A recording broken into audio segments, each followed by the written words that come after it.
Okay.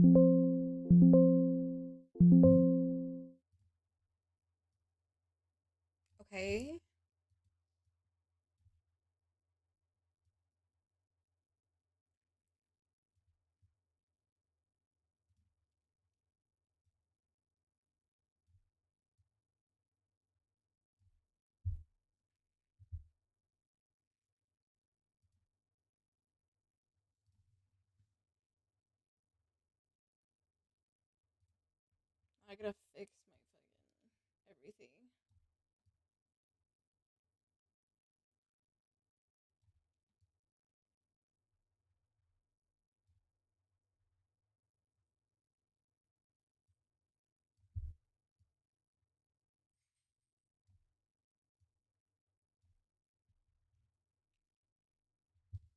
Okay. That'll do. Jeez. Can I make this a little smaller? Yeah, that's a little better. Okay. I think I'm back. Hello? Hello?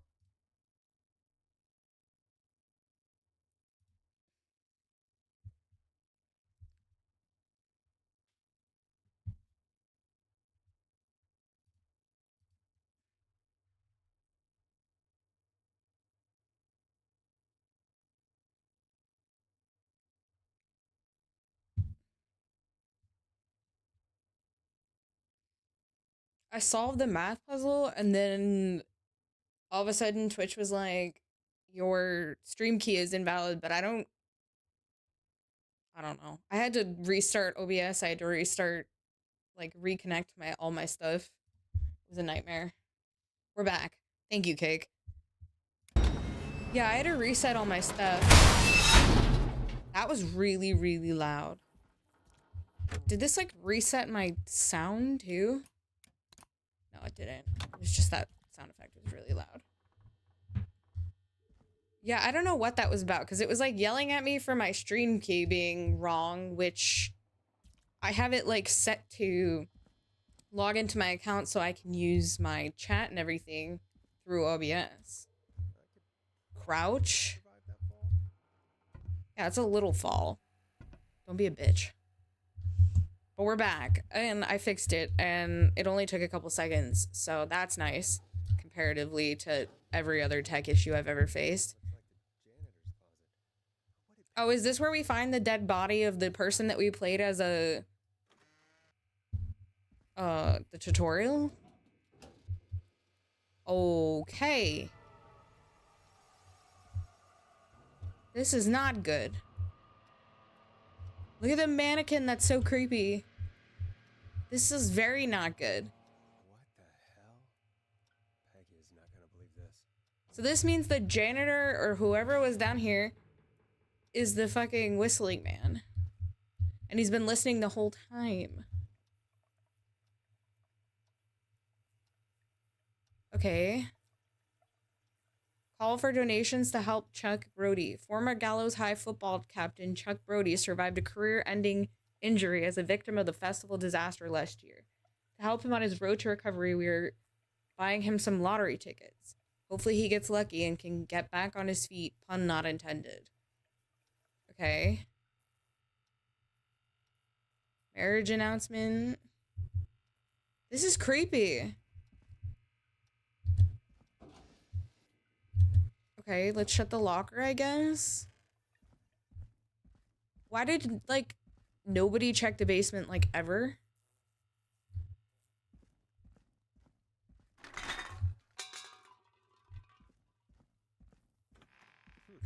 wonder how the show's going. Oh yeah, I'm so concerned about the show. After what we just found out, right? Please let this be the last locked door. It won't be.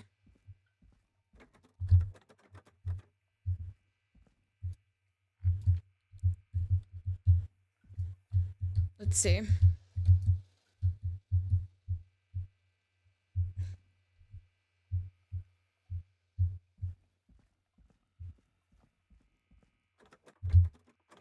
Everything's locked in here. No. Oh, wait, I can come back out here.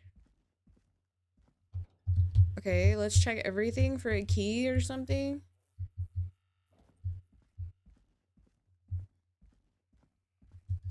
I'm assuming it's probably through this. This is actually the least subtle thing ever because you walk in this room and you can see the red lights.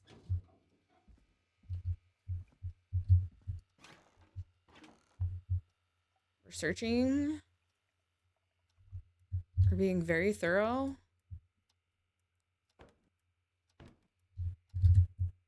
He was right in front of my face the whole time.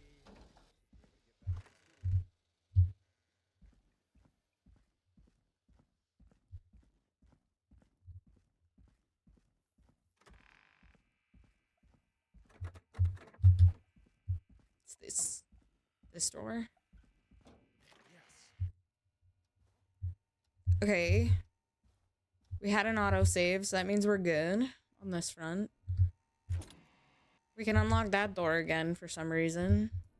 Go back through here. Peggy, you'll never guess what we found out.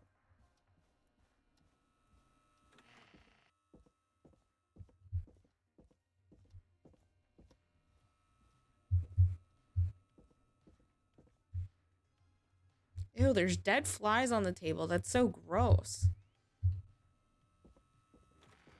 Yucky. Isn't that such a good song, folks? And now for... Jesus, Forrest, you've been gone for ages. I thought something had happened. Something did happen.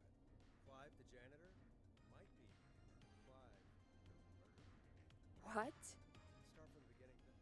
The fires in the house. 240. Why did you heave that thing all the way up here? Because the basement's creepy as hell, and I don't like standing around down there. Fair. Alright, let's run through this again. We have a creepy board you found in a creepy basement, made by our creepy janitor, who you think is the creepy whistling man. Yep. And on the creepy board are the names Chuck Brody, Kim Walker, Rebecca Allen, and Aunt Williams. Yes. Correct. And you think one of these people will be the whistling man's, Clive's, next target. That's right. We've got to find him. You said there are 4 locations listed there too? The hospital, the power station, the gas station, and the trailer park. Clive must think the target is at one of those locations. Forrest, you're gonna have to figure out if any of the potential targets are at one of these locations tonight. Hit the button if you need any help. Okay. Oh, so we got all the information up here. Thank God. So let's see.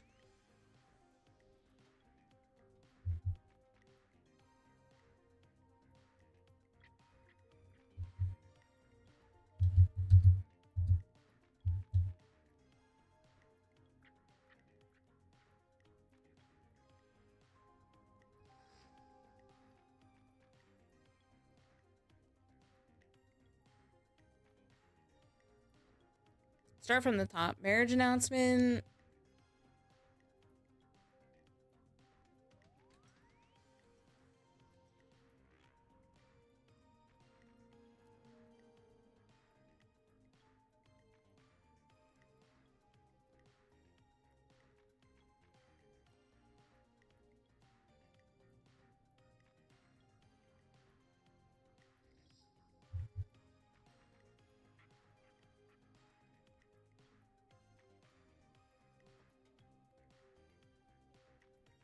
Power station would be Aunt Williams, probably. Let's see what Peggy has to say. How's it going? I could use some help. It's not going well. I could use some help. Okay, let's review the basics. We need to work out who the next Yeah, Peggy. target is. Oh, it tells There's us what day 4 it is, too, locations, over here. right? And 4 people. We need to figure out if anyone is at any of the 4 locations tonight. And if they are, we can call them and warn them. There must be some connections between the notes. That makes sense. Great. Need any more help? Okay, let's see. The marriage announcement is for the 30th of May. Today's the 3rd. They got married.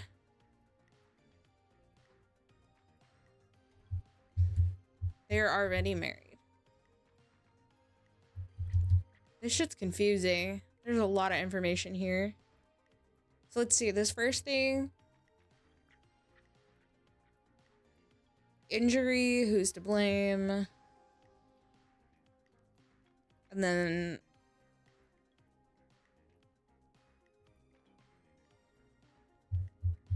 it's only it's the third, it's not. So this is, these are all old is the problem.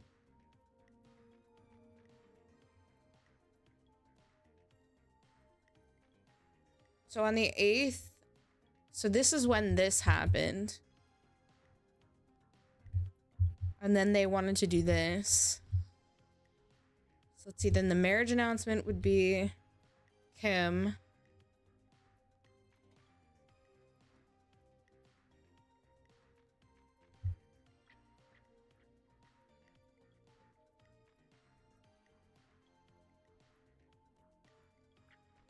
Aunt Williams is the issue from this.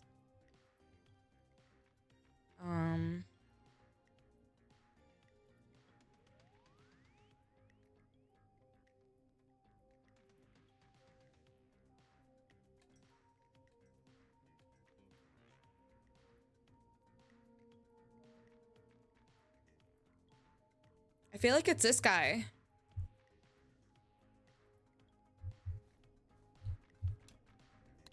Let's see what else Peggy has to say. Sure. I think you should be methodical with this. Try grouping the notes by who they're about. You could also have a look at the dates and make a timeline. Maybe that will help rule out potential targets first. Got it. Thanks, Peggy. No problem. So can I move stuff? Oh, I can. Okay, so this is Kim. This, hang on.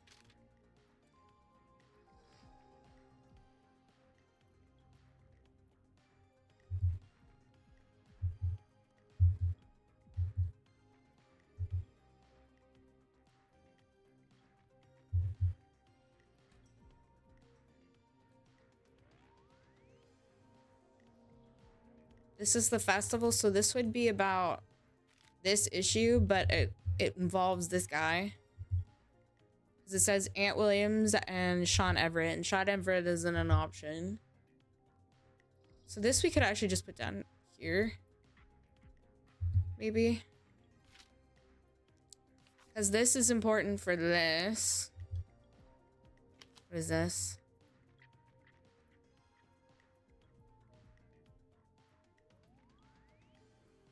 Well, this would be related to her, right? Because she was married to, yeah.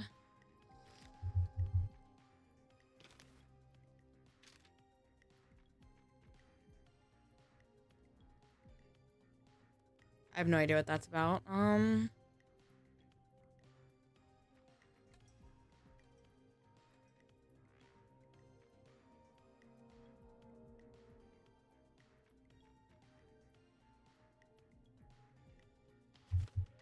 This asshole.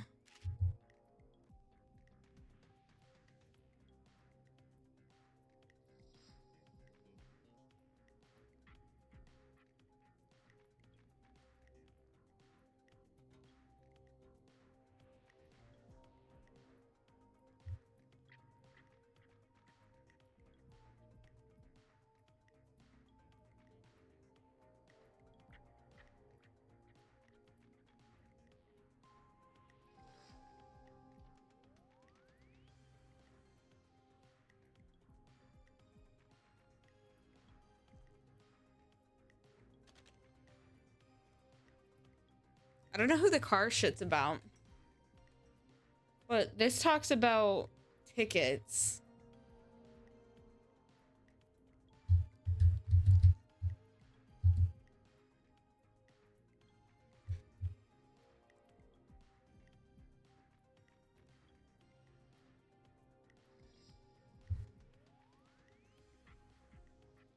These sticky notes did not show up earlier.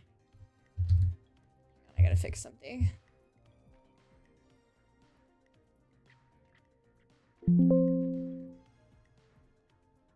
Sorry,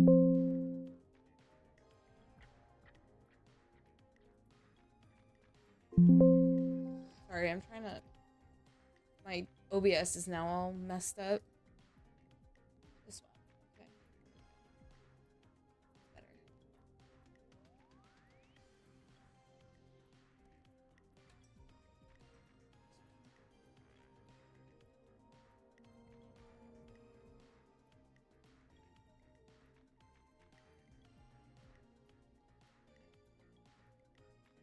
Okay.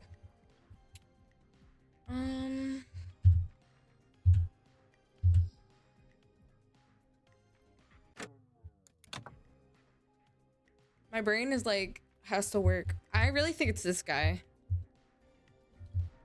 How's it going? Ready, Peggy? Are you sure? We've only got one shot at this. I'm sure. Let's do this. Okay, name first. Who do you think the target is? Aunt Williams. And where will I find them? Oh shit, I didn't think of that. Oh god.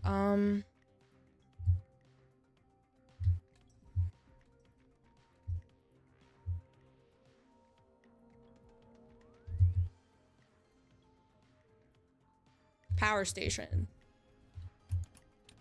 Power station. Okay, I'm dialing. One moment. And before wrong?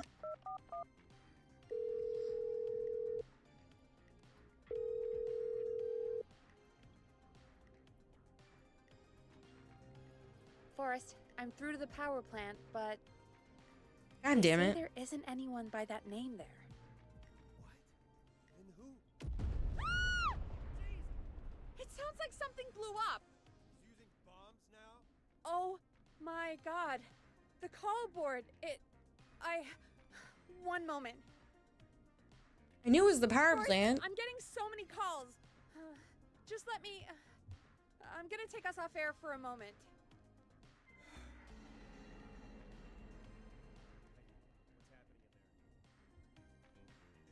What's happening in there? Peggy. I'm back. He blew up the gas station. Oh, was that gas station? Okay. I spoke to the fire department and the hospital. The fire department is useless now, as you know. And, the hospital's only ambulance was at the gas station. Oh my god. Forrest, you've got to say something on the radio. Why do I suck so You bad have at this to tell the game? town. I'm putting us back on air. Now. Gallows Creek. I don't know how to tell you this, but Bad ending. the station's been bombed. Please, everyone, stay safe, stay inside, and just bring us into some music, Forrest.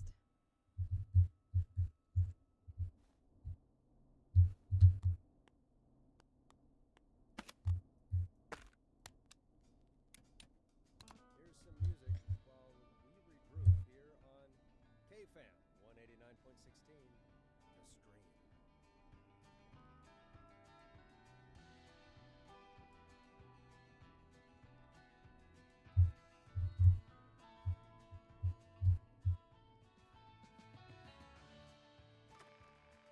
There's gotta be more in the basement to show us who Clive is targeting. And if that's the case, we can get ahead of him. Oh, maybe it was supposed to happen. Before they can happen. Forrest, we need to go back down. By we, you mean me, right? Yep. Like I said, I need to handle all these calls. Maybe start with that creepy mannequin room you mentioned before. I still have a lot of questions about those, by the way. Me too. Okay, let's go find out more information. On to the creepy mannequins.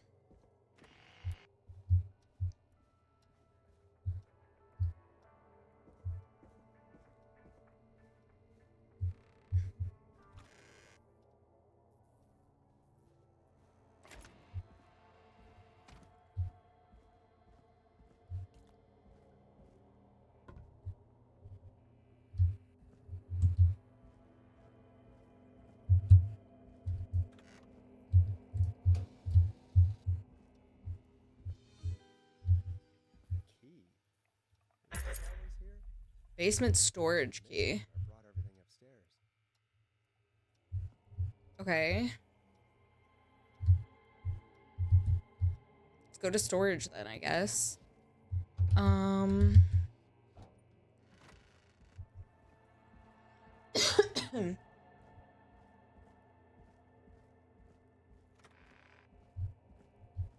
Is it the store? Yeah, it is. Hey, Forrest! Peggy, give me some warning before yelling down the intercom. Sorry. Buzz the intercom when you find something and want to discuss it. Peggy, I've found a tape and a map down here. A map of what? Looks like it might be to somewhere in this storage area. Weird. Well, maybe the tape will give us more information. Give it a play. Oh wait, is there like a place for me to play the tape down here?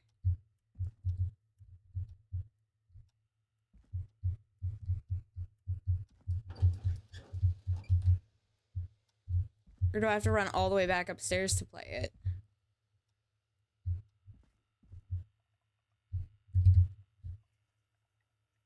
Forrest, you should listen to that first tape you found. Oh, it's here. This did not look like one.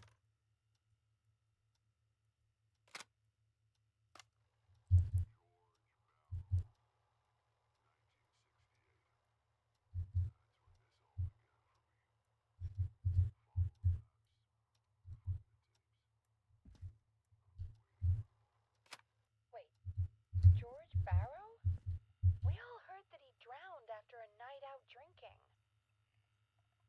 Was it actually Clive? Has Clive really been the whistling man for that long? He says I need to follow the maps and find the tapes. I guess that's what this map is about. Find the tapes. I think we need to see what else is hidden down here. Be careful, Forrest. So this was all in their basement this entire time. And nobody questioned any of it. Okay, so we're looking for...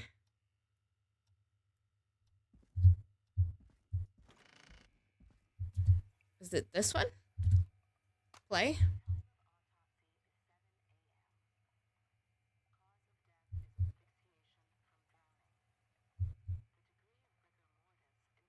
Indicates this the subject has been deceased for 5 hours. That puts the time of death. Okay. So we don't need this picture anymore. We need this one. I don't know why the speakers don't... Like, certain aspects of the sound just don't work in this game. Why is that, like... Ouch, that hurts my eyes. Okay, so we're looking for... something that matches this. That, like, lighting effect is awful.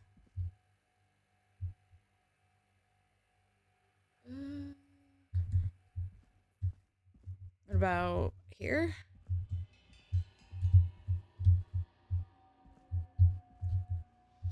Like, I'm finding tapes, but I want to do them in order. So we're looking for, like, this specific location.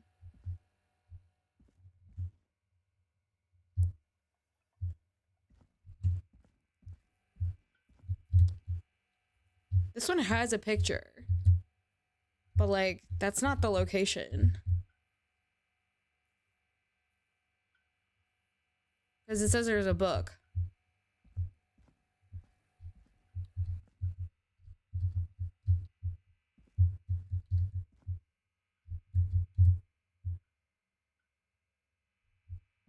That's not it either, I don't think.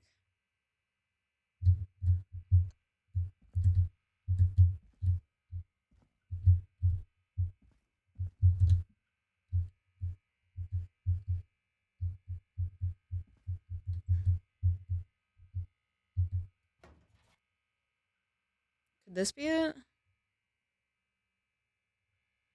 Yeah, this is it. Okay, let's take this. Put it here for now. This looks useful. At 4 a.m., a call was received from a jogger, Miss Sandra Sharp, reporting that a body had been found washed up in the reservoir. I drove out to investigate and was able to identify the body at the scene was that of George Barrow. I contacted the coroner's office and then the boy's parents. They informed me that they had not seen him since 7 p.m. on the 2nd. So this is the report.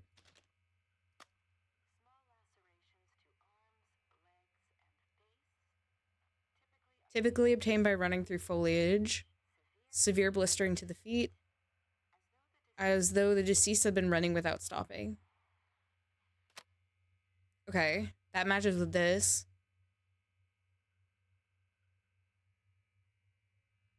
Now let's see.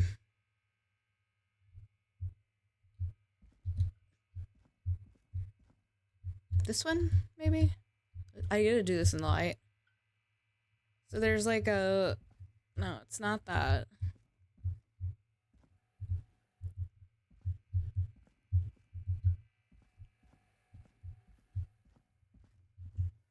Maybe it's one of the ones in here. I didn't crouch long enough.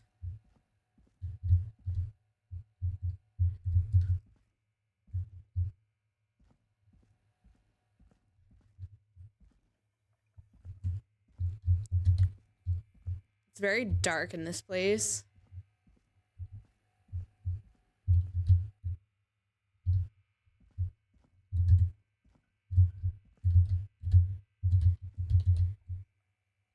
This one? No, not that one. Oh, I hate that. That's so bad.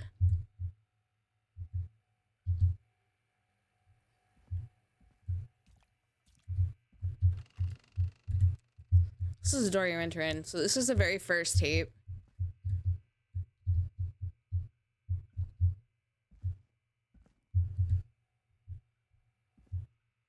Then you're looking for a shelf with...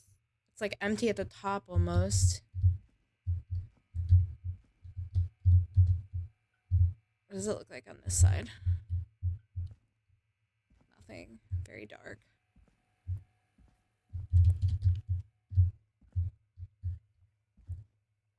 Wasn't in here. We must be missing an area. Is there like a brightness setting I can turn up a little bit?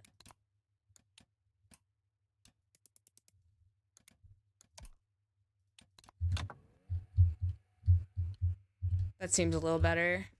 That was super duper dark. Okay, so this is the corner that we were just in. More dead flies. And we're looking for a shelf that has like... It's kind of like a standalone shelf almost. And then there's a box on the right side.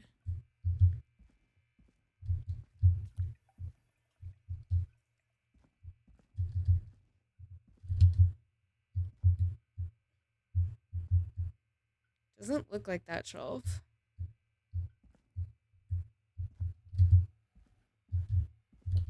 I gotta remember to look at things from different angles too.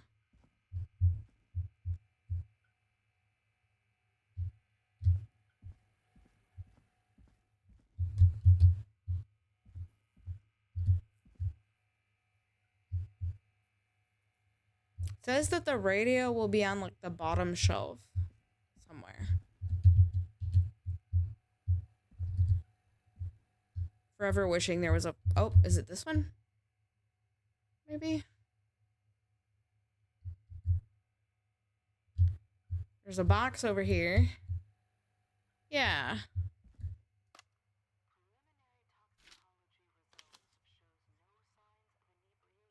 No sign of inebriation. However, a high amount of cortisol was found, indicating elevated levels of stress in the immediate moments before death. Okay. Now we know where this next one is. I think it's here. No. Here.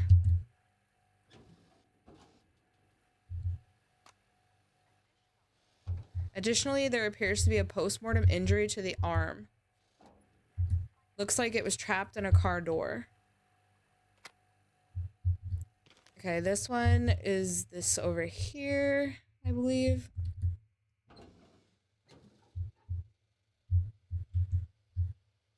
Nope, there's nothing in there. Is it inside here? Unless, yeah, okay, let's try this one. Because there should be a note in here. Yeah, okay. Can we pick this up? Now this has to be important. Okay, so this says report of investigation by county medical examiner. Name of deceased George Barrow. Time of death 9/2/68 at approximately 9 p.m. The deceased is a Caucasian male, age 18.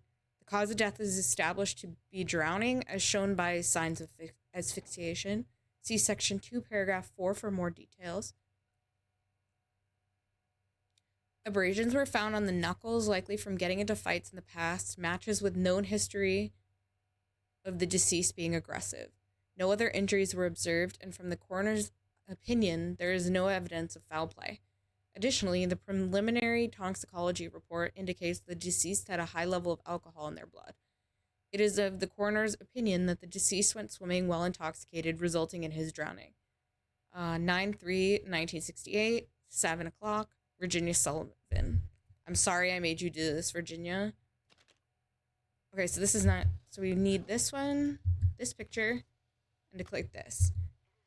It is the coroner's opinion that the subject likely feared for his life and was chased, resulting in a fall from a height into a body of water where he hit his head, was knocked out and drowned, following that he was moved. Dr. Sullivan, we need to have a talk. Is that recording? Shut it off. Uh-oh. Okay, now I think it's here. Yep. Does it just say, yep, just the tape? If you're listening to this, then I'm probably dead. What the? I'm a man who likes to stay informed. I've got subscriptions to newspapers all over the country.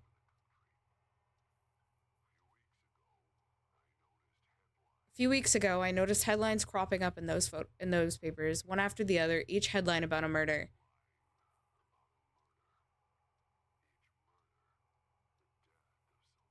Each murdered the death of someone I knew almost 20 years ago.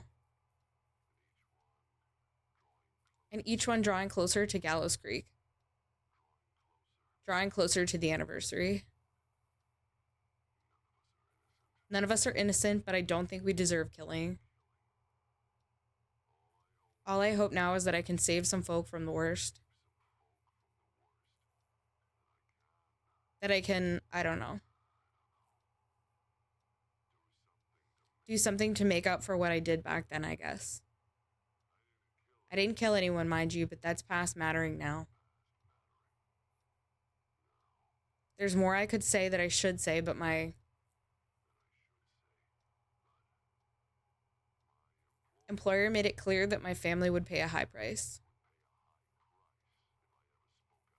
if I ever spoke out, so hopefully I've said enough for you, listener.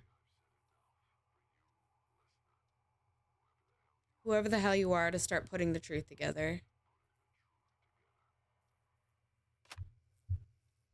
What the hell? Peggy is not gonna believe this. All right, let's go talk to Peggy.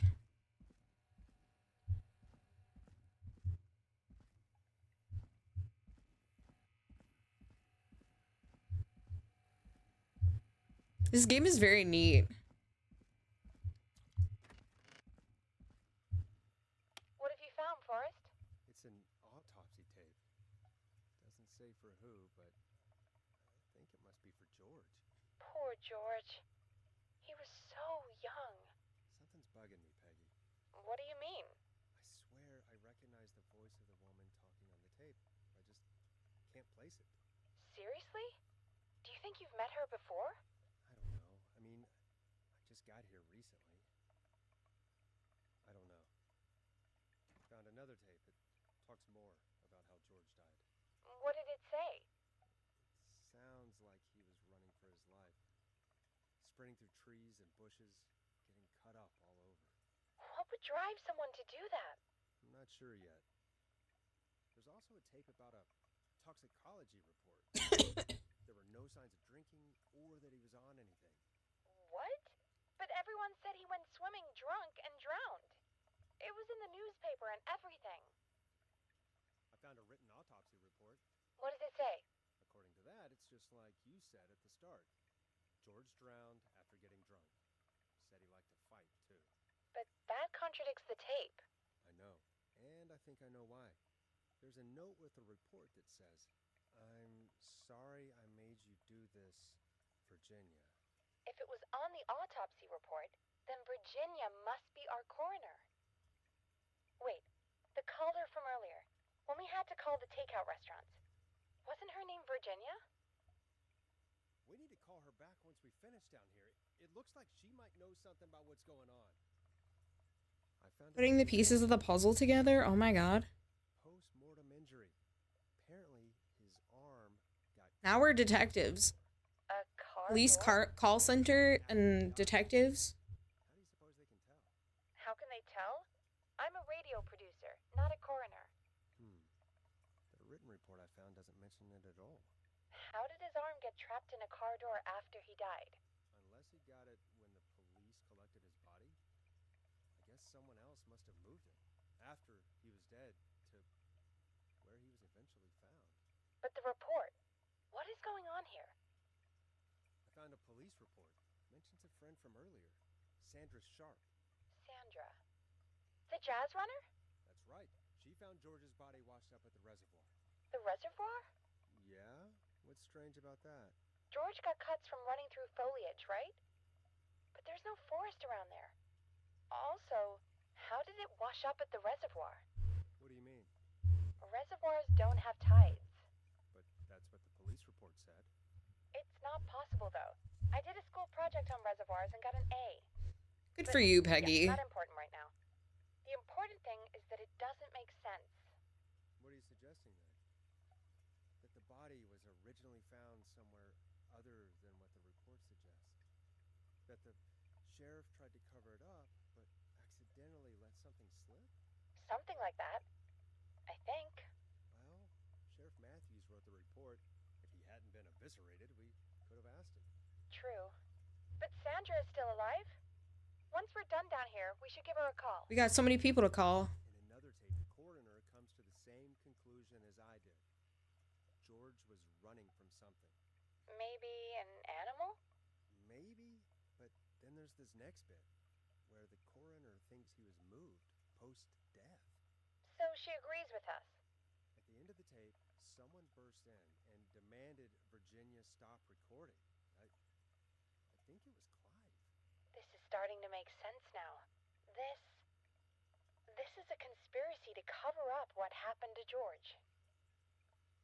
I think I found Clive's last recording. I think Clive might be gone. Gone? I found a confession. Not for any killings, but for playing a part in It all makes sense now. his death. He left this behind in case he died. He hoped someone would find it. Do you think the Whistling Man already got him? Possibly. We've had a lot of callers tonight, but maybe not every victim made it to the phone, you know? We don't know how many there really are. Christ, Forrest, that's dark. I know. I mean, it's dark, but it's true. Read about other murders in other towns, and that the murders were all folks who knew about the incident, and the killings were getting closer to Gallows Creek. He said he wanted to do something good for once. The board in his office. He wasn't tracking people down to kill them. He was tracking them down to save them. Ugh, why didn't he just come out with all of this? He said his employer threatened his family if he spoke out about any of it. His employer? The one who orchestrated the cover-up? Oh, Clive. I'm sorry for thinking you'd killed all those. That's so sad. Do you think you found everything? I think so. Forrest, what's going on here? Someone wanted that boy's death to seem like an accident, and they hired Clive to make it look that way. Come back upstairs when you're ready. We need to figure out our next step. From Beyond the Grave uncovered Clive's research. 3 o'clock. Thank Okay. God you're back, Forrest. I've been running out of stuff to pad our airtime with. Peggy, you work in radio. Forrest, I'm stressed. I mean, really. How are we supposed to keep a show going with all this happening? It's our job. It's our job, Peggy. You gotta do it. You're right. So, what's the plan now? I think we should call Virginia. Yeah, I think so too. All right, I'll get her on the line. Time to turn the music off. Hello again, Gallows Creek. This is Forrest Nash. We're circling closer to the truth behind tonight's events. To this end, we're calling back one of our earlier callers, Virginia Sullivan. Ring ring. Fredman Plunker here? Who's this? Is it you? Goose? Plunker, hey, it's the Radio Man, Forrest Nash. Radio Man? Oh, I remember this. We have to deal with this guy. Solving mysteries, saving lives. The huge. Right on. Plunker, what are you doing at Virginia's house? She asked if we could stay to keep an eye out for that whistling turd. So we're hanging out, bro. Well, that's big of you, Plunker. No, it's nothing. Can I speak to Virginia? Sure thing, Radio Man. I love how he calls us Radio Man. Who is this? Hey, Virginia, it's Forrest. I'm glad you're still okay. Oh, Forrest. Sorry, I'm still jumpy. I'd be jumpy too. Can't blame you. I'd be jumpy too. I'm so sorry this happened to you, Virginia. I thought I was. I thought. Easy. We're not calling to talk about earlier. We're calling because we think you can help us understand why this is happening tonight. Me? What would I know? Does the name Clive mean anything to you? Clive? No. I don't know that name. What are you asking? She's about? lying. You mentioned that name earlier when you called us the first time. I don't know what I said then. I was petrified, Forrest. Why is she still lying? At our station? And we know you spoke to him in the past. Forrest, please. You don't know what you're doing. He'll come for me. Virginia, it's okay. Clive won't be coming after you. We think Clive's dead. Dead? But isn't he? He's the whistling man, Forrest. We thought so too. We thought so too, but You don't understand. All those years ago, It's okay, Virginia. He's gone. We found evidence to suggest he... Well... To be fair, we only found a tape of him saying, "If you're hearing this, I'm dead." George Barrow. How? I saw him destroy them. Well, he didn't.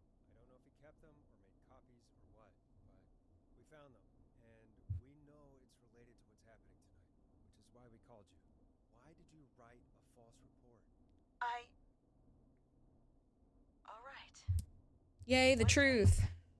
I came into work to find a boy on my This- slab. It's so sad. And as I finished the autopsy, this man, Clive, he just burst in. And he started making demands to give over the reports, to falsify what I found.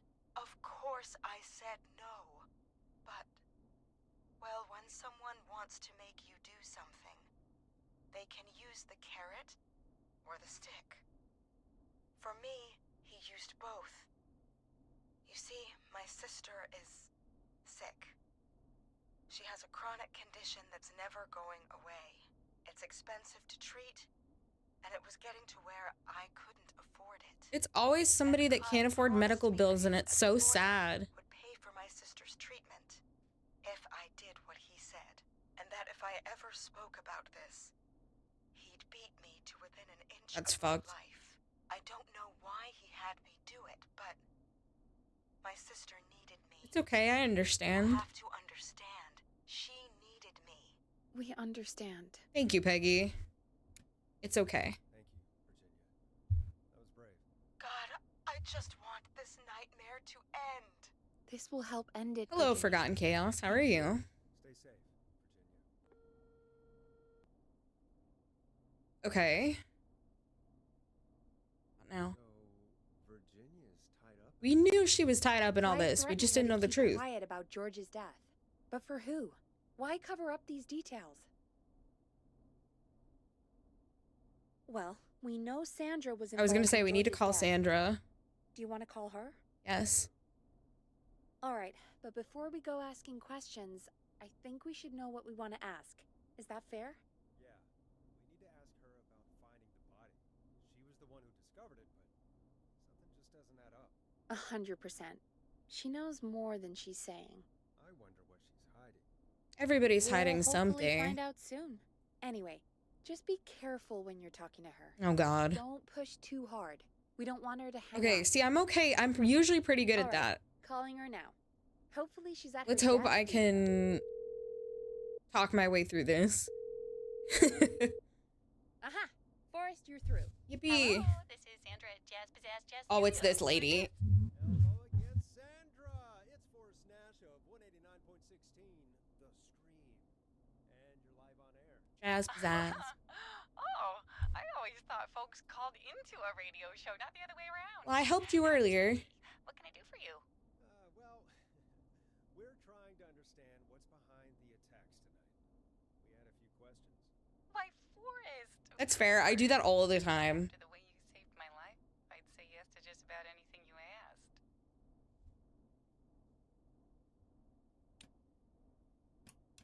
That sounds nice. Really? Well, that sounds nice. I might just call you back tomorrow then, too. You got my number. But what about tonight? Is there anything you want to talk about right now? Remember why we called, Forrest. Of course. I was trying to be nice. The Whistling Man might have targeted you. Ha! As far as I could tell, he was just a knife-wielding psycho with superhuman cardio. He'd have chased after anybody. Right. Well, we think he might be chasing specific people. People who know about the death of a boy named... You can't push too hard I don't or know she's anything gonna about that, shut down. sorry. That's fair. I'm also kind of picky too when it comes to like what I want to put on in the background. You found the body. Sandra, we know you found George's body. We have the police report. I don't know what you mean. It's okay. It's okay, Sandra. We know. You do Well, I'm glad you landed here. you know about? Yes, of course. This studio is my life. Did they threaten Never her found the body studio? ever. I couldn't lose my studio. Do you understand? Sure. Sure. I understand. When the rent just kept going up, he said he'd stop if I just needed to keep quiet. And everything would be okay. Of course. Of course. We understand. I mean, it's not like I killed him. No. What was the harm in saying I found him in the reservoir instead of the river? Right? Right? I'm sorry. I can't do this. And she's gone. I don't think that could have gone any better. I Truly was think great, this Forrest. is like close to the ending. Anyone out there has any thoughts? I bought it over during the like winter sale for Steam That's good on timing. Steam. It looked really Got a good. call waiting I've been just a enjoying it. second.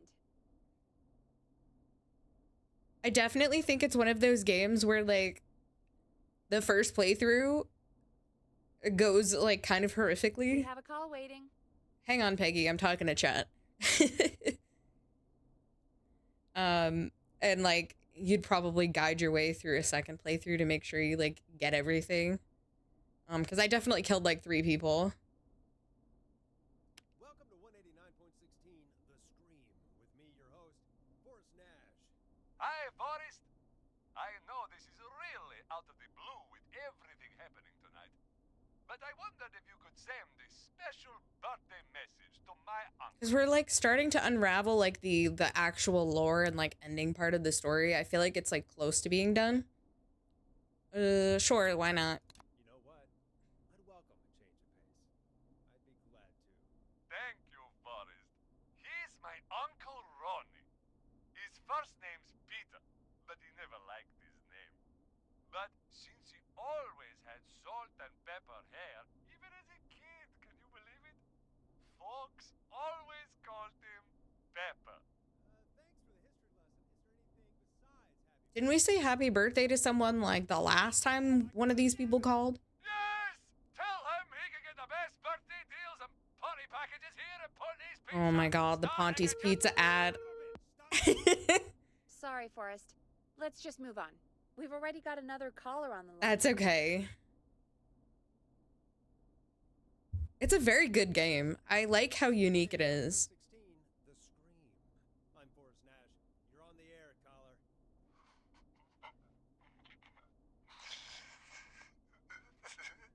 Is this sad? Why are you crying?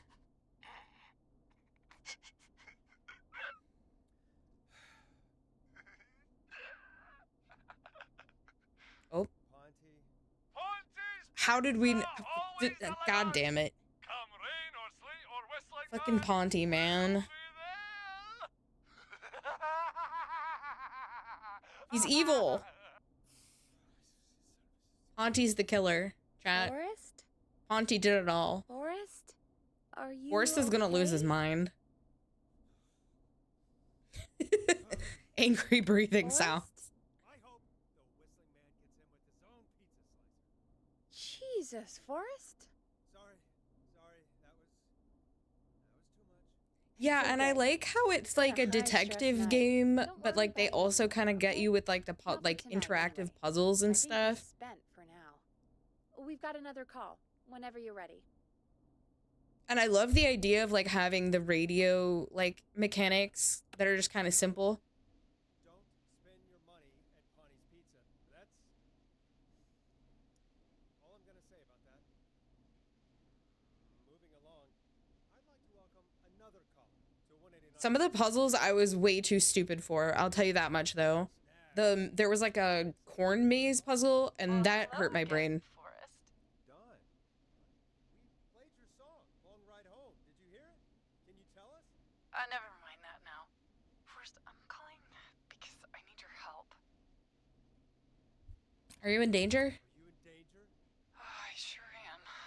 Do you mean Yes, he's after me. I'm a now. big like mystery, thriller, and horror fan, so I'm like super into these like detective type games. helping? You didn't exactly help. Maybe I've been helping more than you know. I was out following a lead, trying to work out who would be next after Chuck. And what happened? And I started to feel like I was being followed. I came back to my apartment building, but this newfangled security system has me locked out. I need you to help me get inside. Oh god. Okay.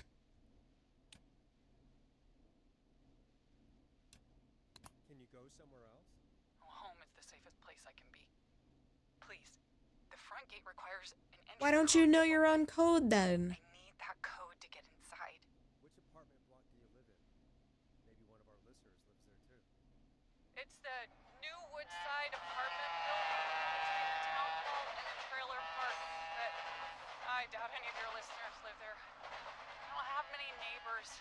Sounds like a prime piece of real estate. The sound really carries at night.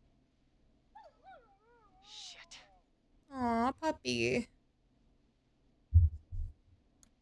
Not a dog person? I'm guessing you're not a dog person. No, I'm not. It's my neighbors. Oh my god, I vaguely wasn't that remember thing those in- in the CSI ones. And now he's They were blasting always, Coco like, out of his window. Really janky but fun. Get any- I played a lot of like Down the street. I don't think he's seen me yet. Forrest, please. I need your help. the CSI. I remember having like the CSI one on like either the original Xbox or the 360. I can't remember what it was. Shit. I wasn't paying attention to what was being said. Neighbor's name? What's your neighbor's name? I don't know my neighbors, remember? Please. I need to get in. Security system's name. What's the name of the security system? There's a sticker on the box. It says Starling Security 4000 is keypad, and it looks like it wants a 6-digit number. Starling, huh? Starling Security 4000. That's right. Very newly installed. That's fair. Code before the Whistling Man gets me. Of course. Don't worry about it. Thank you, Forrest. I knew I could count on you. I'll sit out of sight. Call me back soon. Yeah. All right, folks. Here's a little tune for you.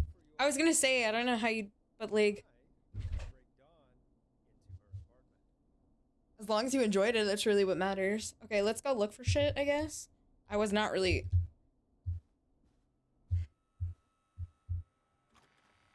Oh, so we have to just sit here, wait for Peggy to start talking, I guess?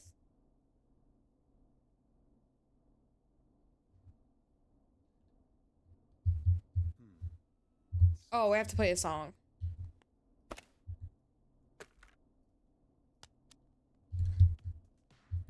Time to go on the journey that is. Last Processor with their hit song, 19. No, it's okay. You were pretty quiet there, Peggy. I do it all the time. Was it just me? I like talking or in chat. Was there something? It wasn't just you. Something was weird about that. Yeah. Well, tell you what. We have a Starling 4000 or whatever here at KFAM. Clive bought one for the station. Maybe we can find something to help. Well, I'm not sure who, but to help someone. Plus, it was a very interesting story. Okay, let's go see. Okay, so she's locked out of the Woodside Apartments, and somewhere, Clive probably has the papers for the Starling 4000. There's these mouse traps everywhere, and I'm wondering what they do. Locked tight. Okay, like, we gotta go downstairs, clearly.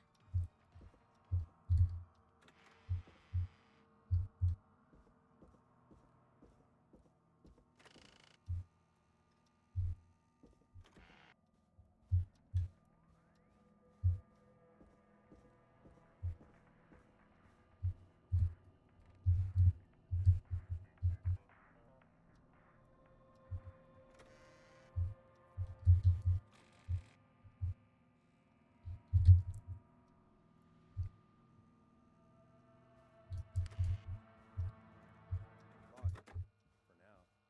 Alright, let's go back down to Clive's little cave, I guess.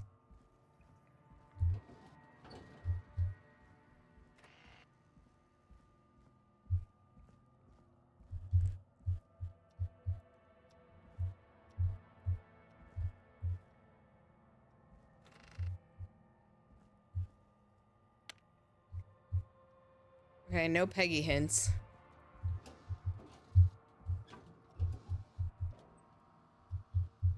There's another mousetrap here. Okay. Nothing in the desk. This is...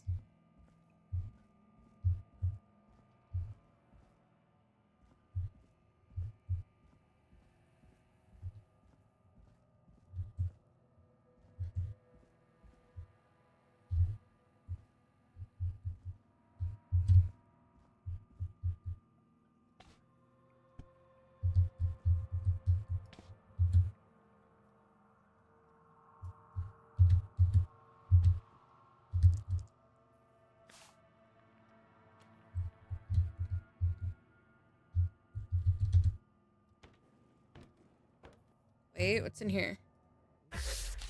Oh, we got a record. Hi, Zone. How are you? That's pretty cool. We got a record. Did these open? No.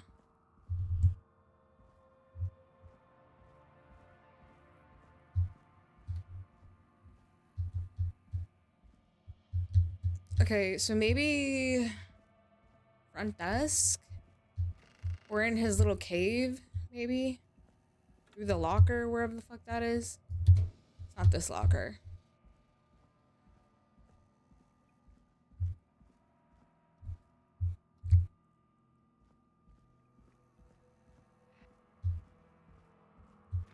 Shit's confusing now. Because we have all these doors unlocked.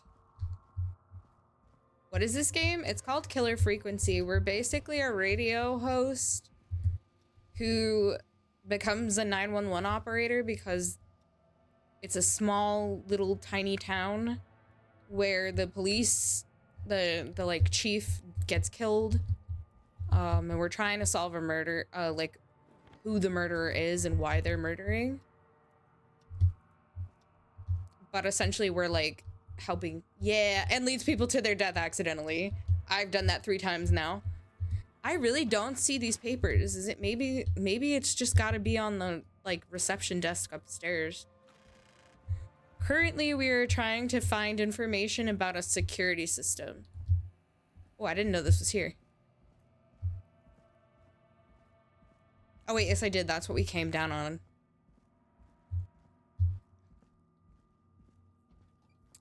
Yeah, no, it's definitely not Five Nights at Freddy's. But I could see why you'd think that. It's very not like that at all. There's not really a bunch of jump scares or anything. It's a very interesting game though. This is the kitchen. Is there anything in the kitchen, maybe?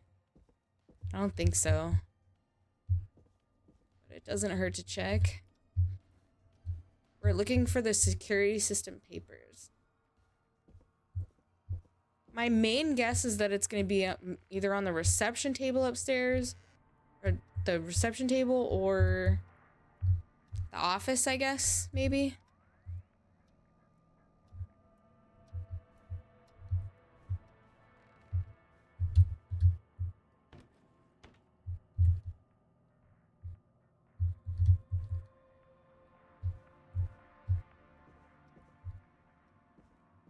I don't know if I'd even really like call this horror. It's more crime. I guess it's sort of horror because it's like to do with murder, but it's more close to like a thriller puzzle type thing. None of these are removable.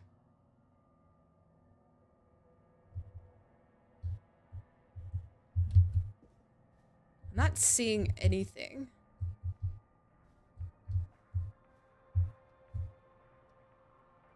Oh, here we go. Coming soon, No pets. Not open until... What?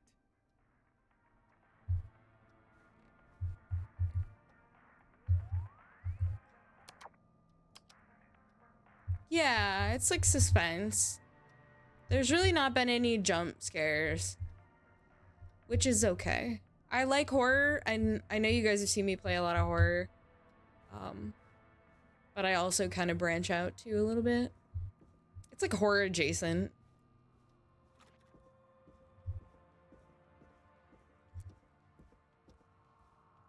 All right, let's see if Peggy will talk to us. Welcome back, Forrest. Find anything? Nothing by way of key codes. I see. Any ideas, Peggy? Dawn says she's stuck outside the Woodside Apartments with the whistling man nearby. She's locked out because of some new security system. Yeah, the Starling 4000. Right, and we had the same security system delivered here. Clive was going to install it, so check the basement. I guess that's where Clive Okay, so would she have says something. basement. Thanks, Peggy. No problem. Don't take too long. Yeah, that's why I call it like thriller horror, because like, yeah, I'm not really one who gets scared very often. So anything that's got a good story, I'm down for.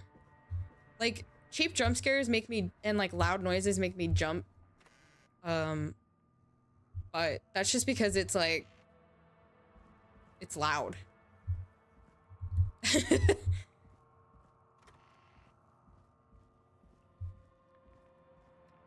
But I do love horror as much as it does not scare me, and you just gotta know, coming to watch me play horror games, I'm probably not going to react as strongly as somebody who's absolutely terrified. So we're looking for a gate key, or a gate code thing. But she said the information would probably be in the basement. We did check pretty good.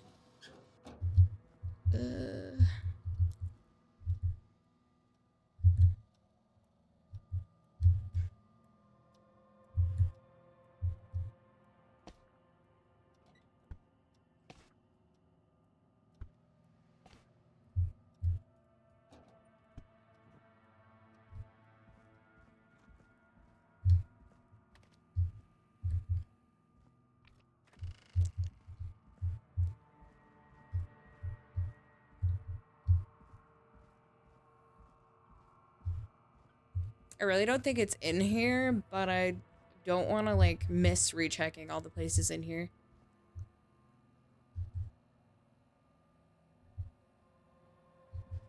That's absolutely true too. I don't.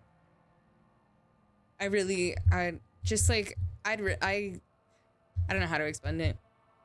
I think part of my charm with horror games is like for a different audience, you know?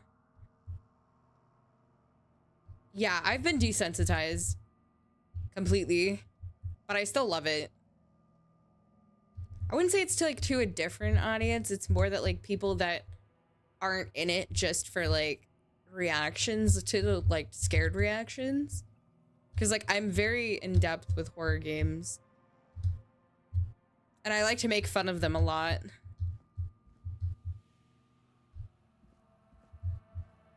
See, this looks like a security system or like some kind of thing that's important, but it doesn't have anything near it, and this does not open.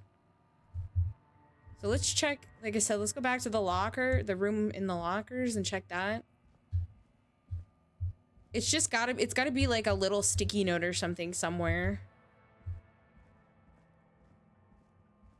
Or like a small pamphlet. But I didn't see anything like a small pamphlet or anything in here.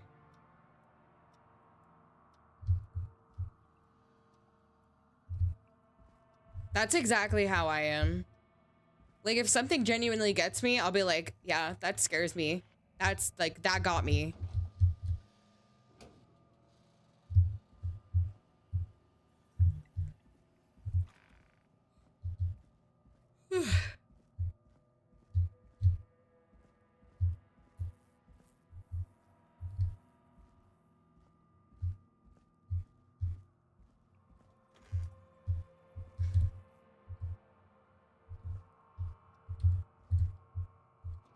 I clipped it to the door there somehow. Okay, let's thoroughly check this. Let's see.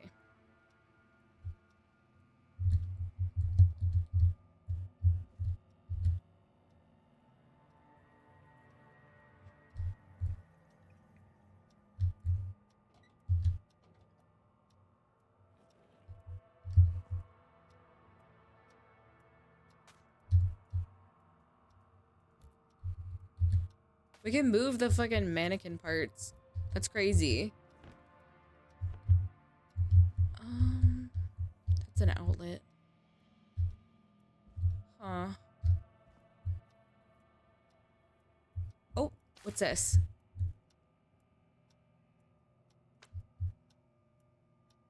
That's not what I wanted.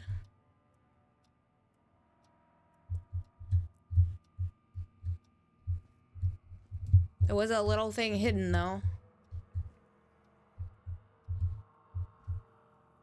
I don't know where this is.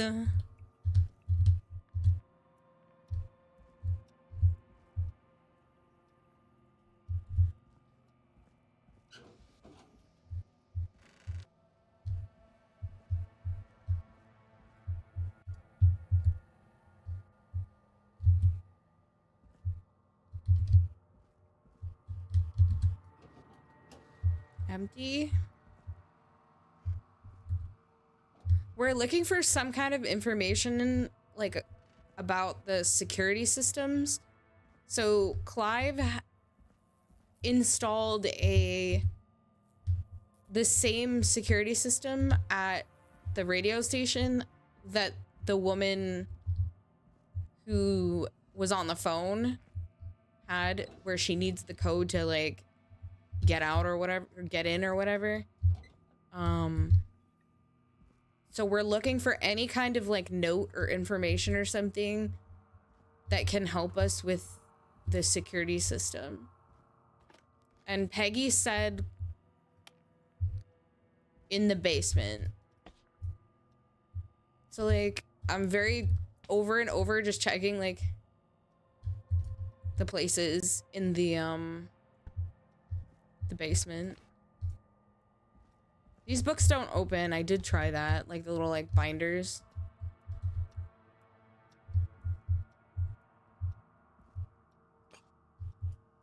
Screwdrivers. Nothing under the desk, right?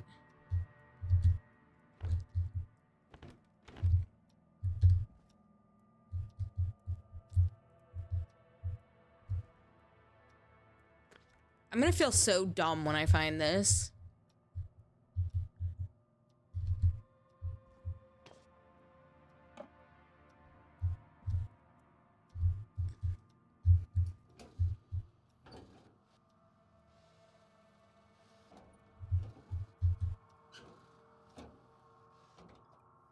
Like, there's 3 places that Clive had down here.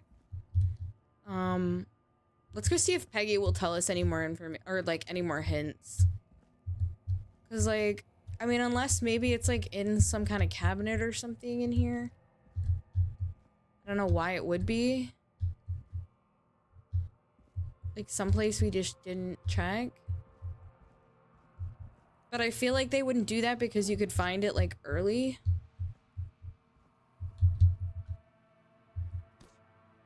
I don't know what that is.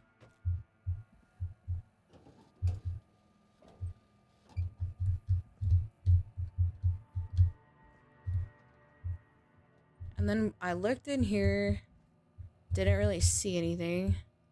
Nothing I can do to interact with this thing.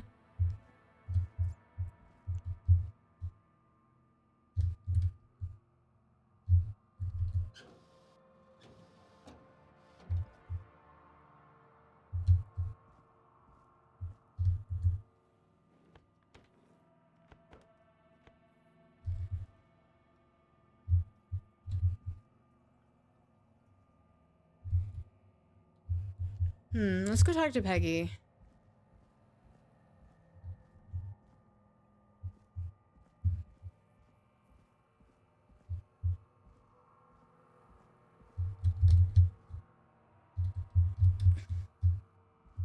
Like I said, I know the only hint she gave me earlier was that we should check the basement. So she may just repeat that. But it's worth a shot because I'm not finding anything. Clearly, it's, like, just difficult enough for me that I'm, like, not finding it. What else is down here? This is not the basement. We know that. But just for the sake of it, these are all locked. Alright,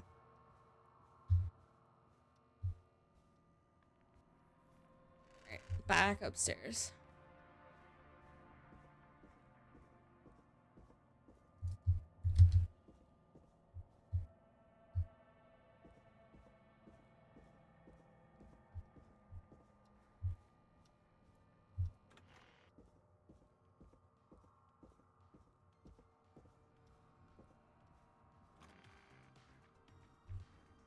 Because we did find this.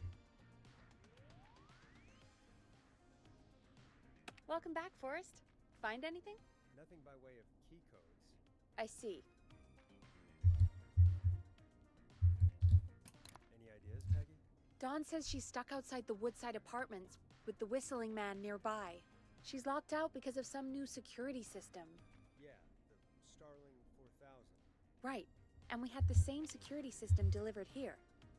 Clive was going to install it, so... Check the basement.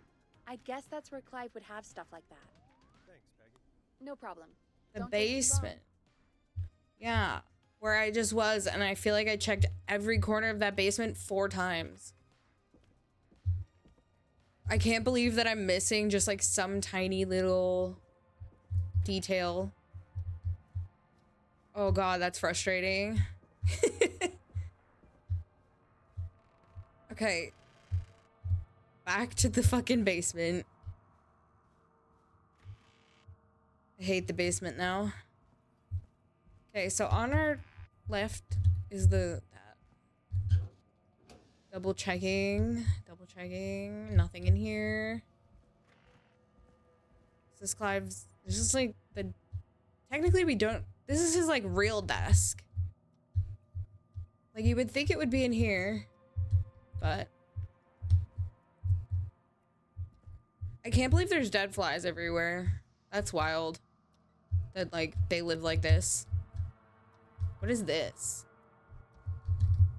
I guess it's the same with the mouse traps everywhere.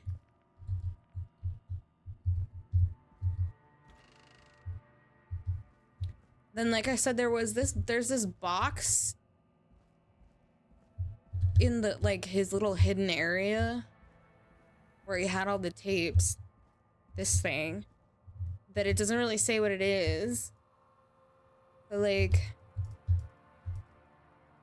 there's no interacting with it. Fuck.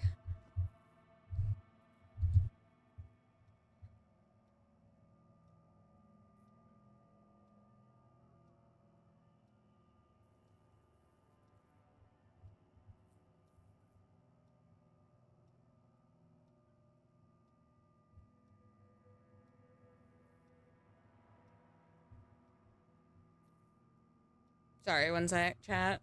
I'll be right back.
Okay.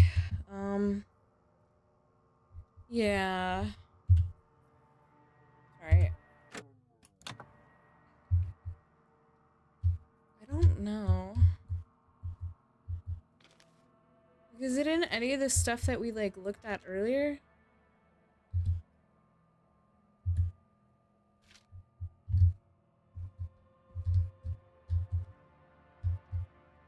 I mean, if you know vaguely where it is,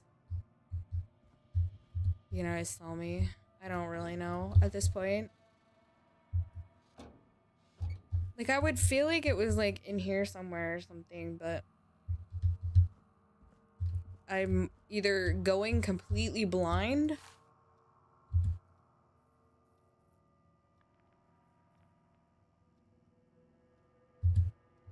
or it's not in here.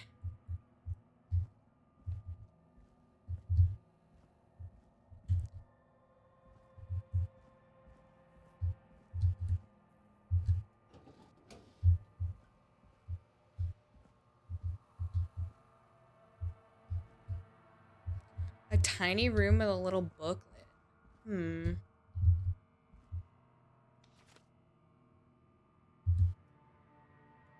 Interesting. So is it a room that we just haven't been in? Is that why? It's a little weird. This is not a tiny room. Let's see.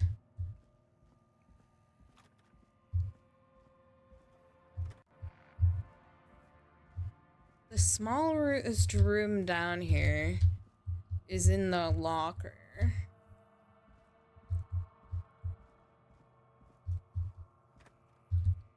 Might be this one.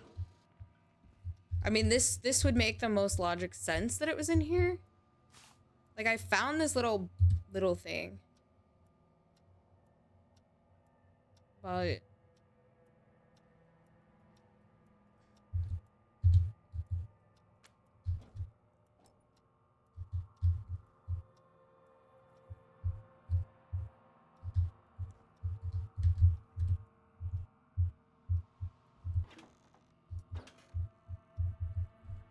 Because, like, this is Clive's, like, secret hideout type thing. Is this a cassette, actually? Hold up. Maybe we have to bring this upstairs. Hang on. Yeah. How do I swap hands? Hang on.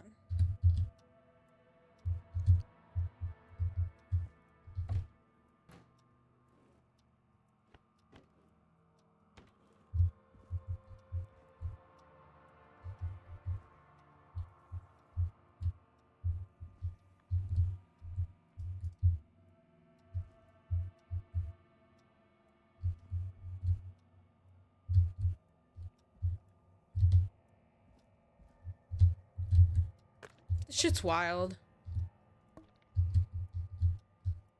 I'm like looking for things that like might be on the floor. Yeah, I'm pretty sure it would be either like a sticky note with a code or a little booklet or like a magazine.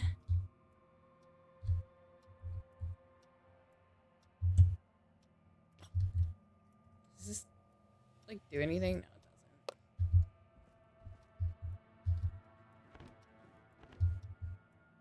There's nothing in here.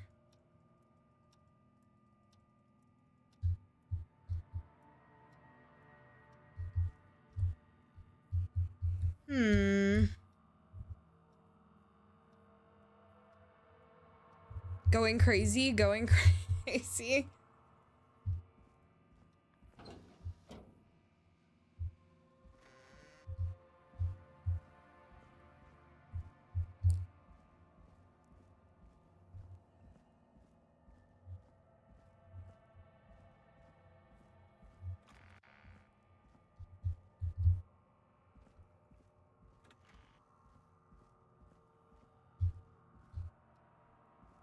There's literally only 3 little rooms in this entire basement.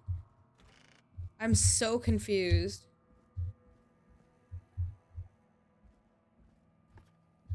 I've never had trouble finding like the information in this game.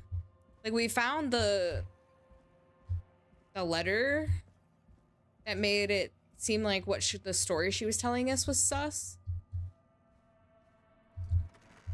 I'm bringing this upstairs. I would look it up, but I'm pretty sure there's not a whole lot on this game.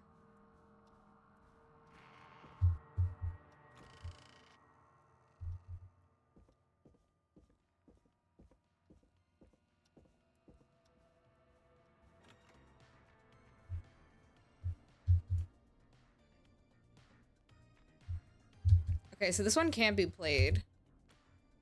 But there.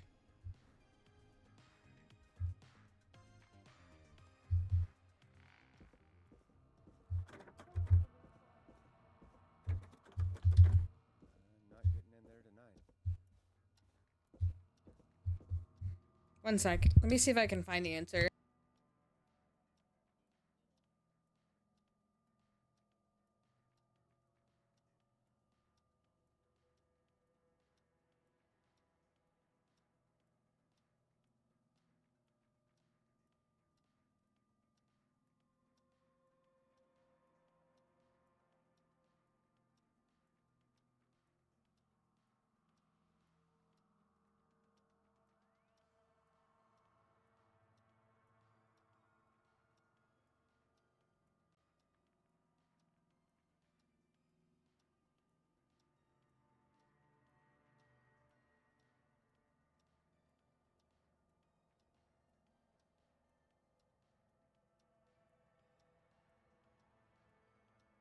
The maze in the basement? Yeah, okay. We can try that.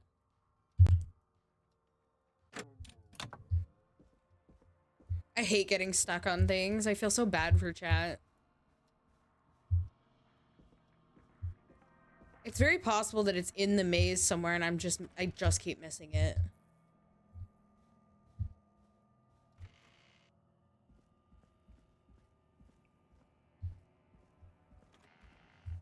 Wrong way. No, wait, right way. It's in here. My brain is like making up things now. Yeah, it is a maze.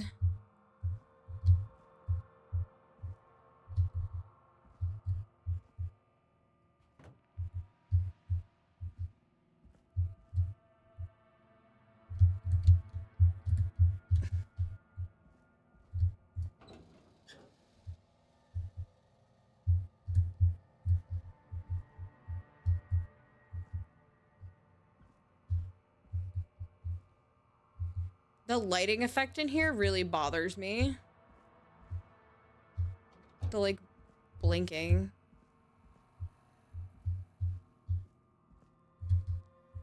Okay, so we went this way.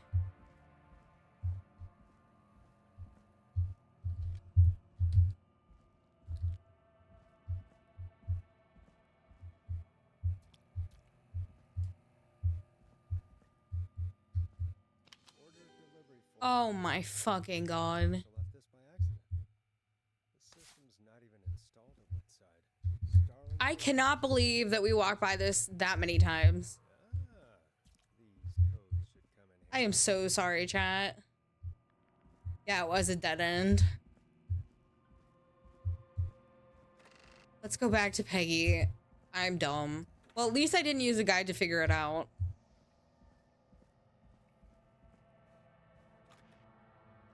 I don't like doing that, but I also don't like chat getting stuck watching me do like run around in circles for hours.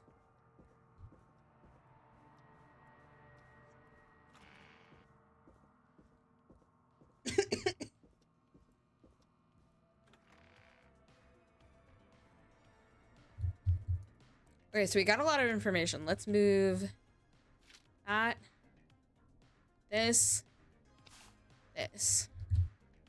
Talk to Peggy. Welcome back, Forrest. Find anything? Starling 4000 security. It's got a bunch of codes. Good. And did you find anything else? I found a flyer for the apartments. They're not open for move-in until next month. So she's a liar. And they're located pretty far from the trains. Ah, so Dawn probably isn't trying to get into Woodside, is she? Remember who else has a Starling 4000 installed, though? Oh my god. Roller Ricky! Is she trying to kill Roller Ricky? Is that crazy? I don't know what you'd say. Thank you so much for the follow. I really appreciate it. Let's call Ricky. Okay, one moment. I got the number here. Patching you through.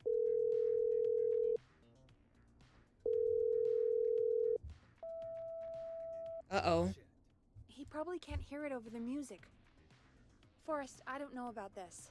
This is super weird. Just put me through to Dawn. I'll take care of this one way or another. Okay, if you say so. When you're ready, shut the music off. Okay. Line 1, whenever you're ready. Dawn, are you there? This is Forrest Nash from 189.16. The Scream. Oh, thank God you're back. I was so afraid. What's the code to the gate?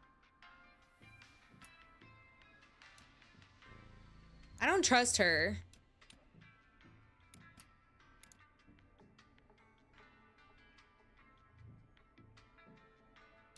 The code is 19151. Maybe this will get Ricky. Thank you, Forrest.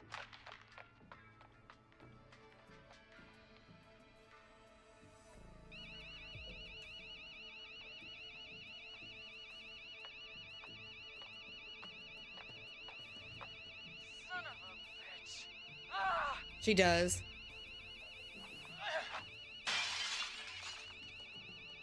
Is she?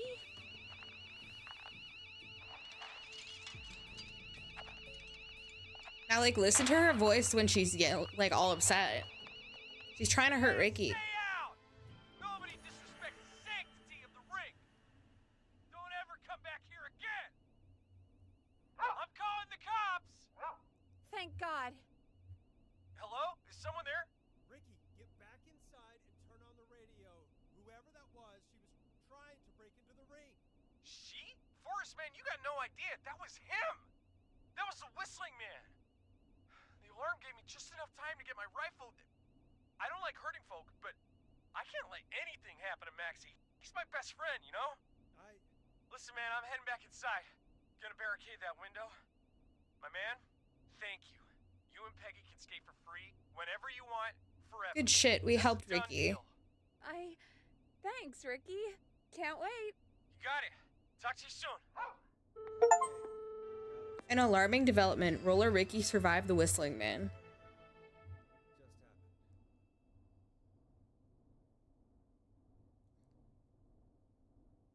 Good shit, chat. We did it.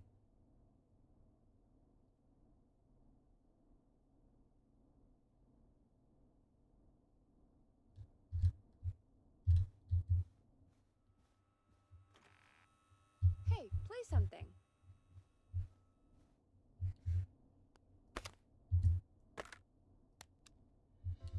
So, the whistling man is a woman? Quote unquote Dawn. I know. I can't believe it.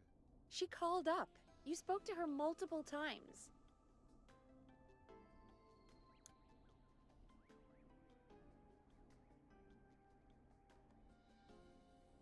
I thought she was just regular Gallows Creek strange.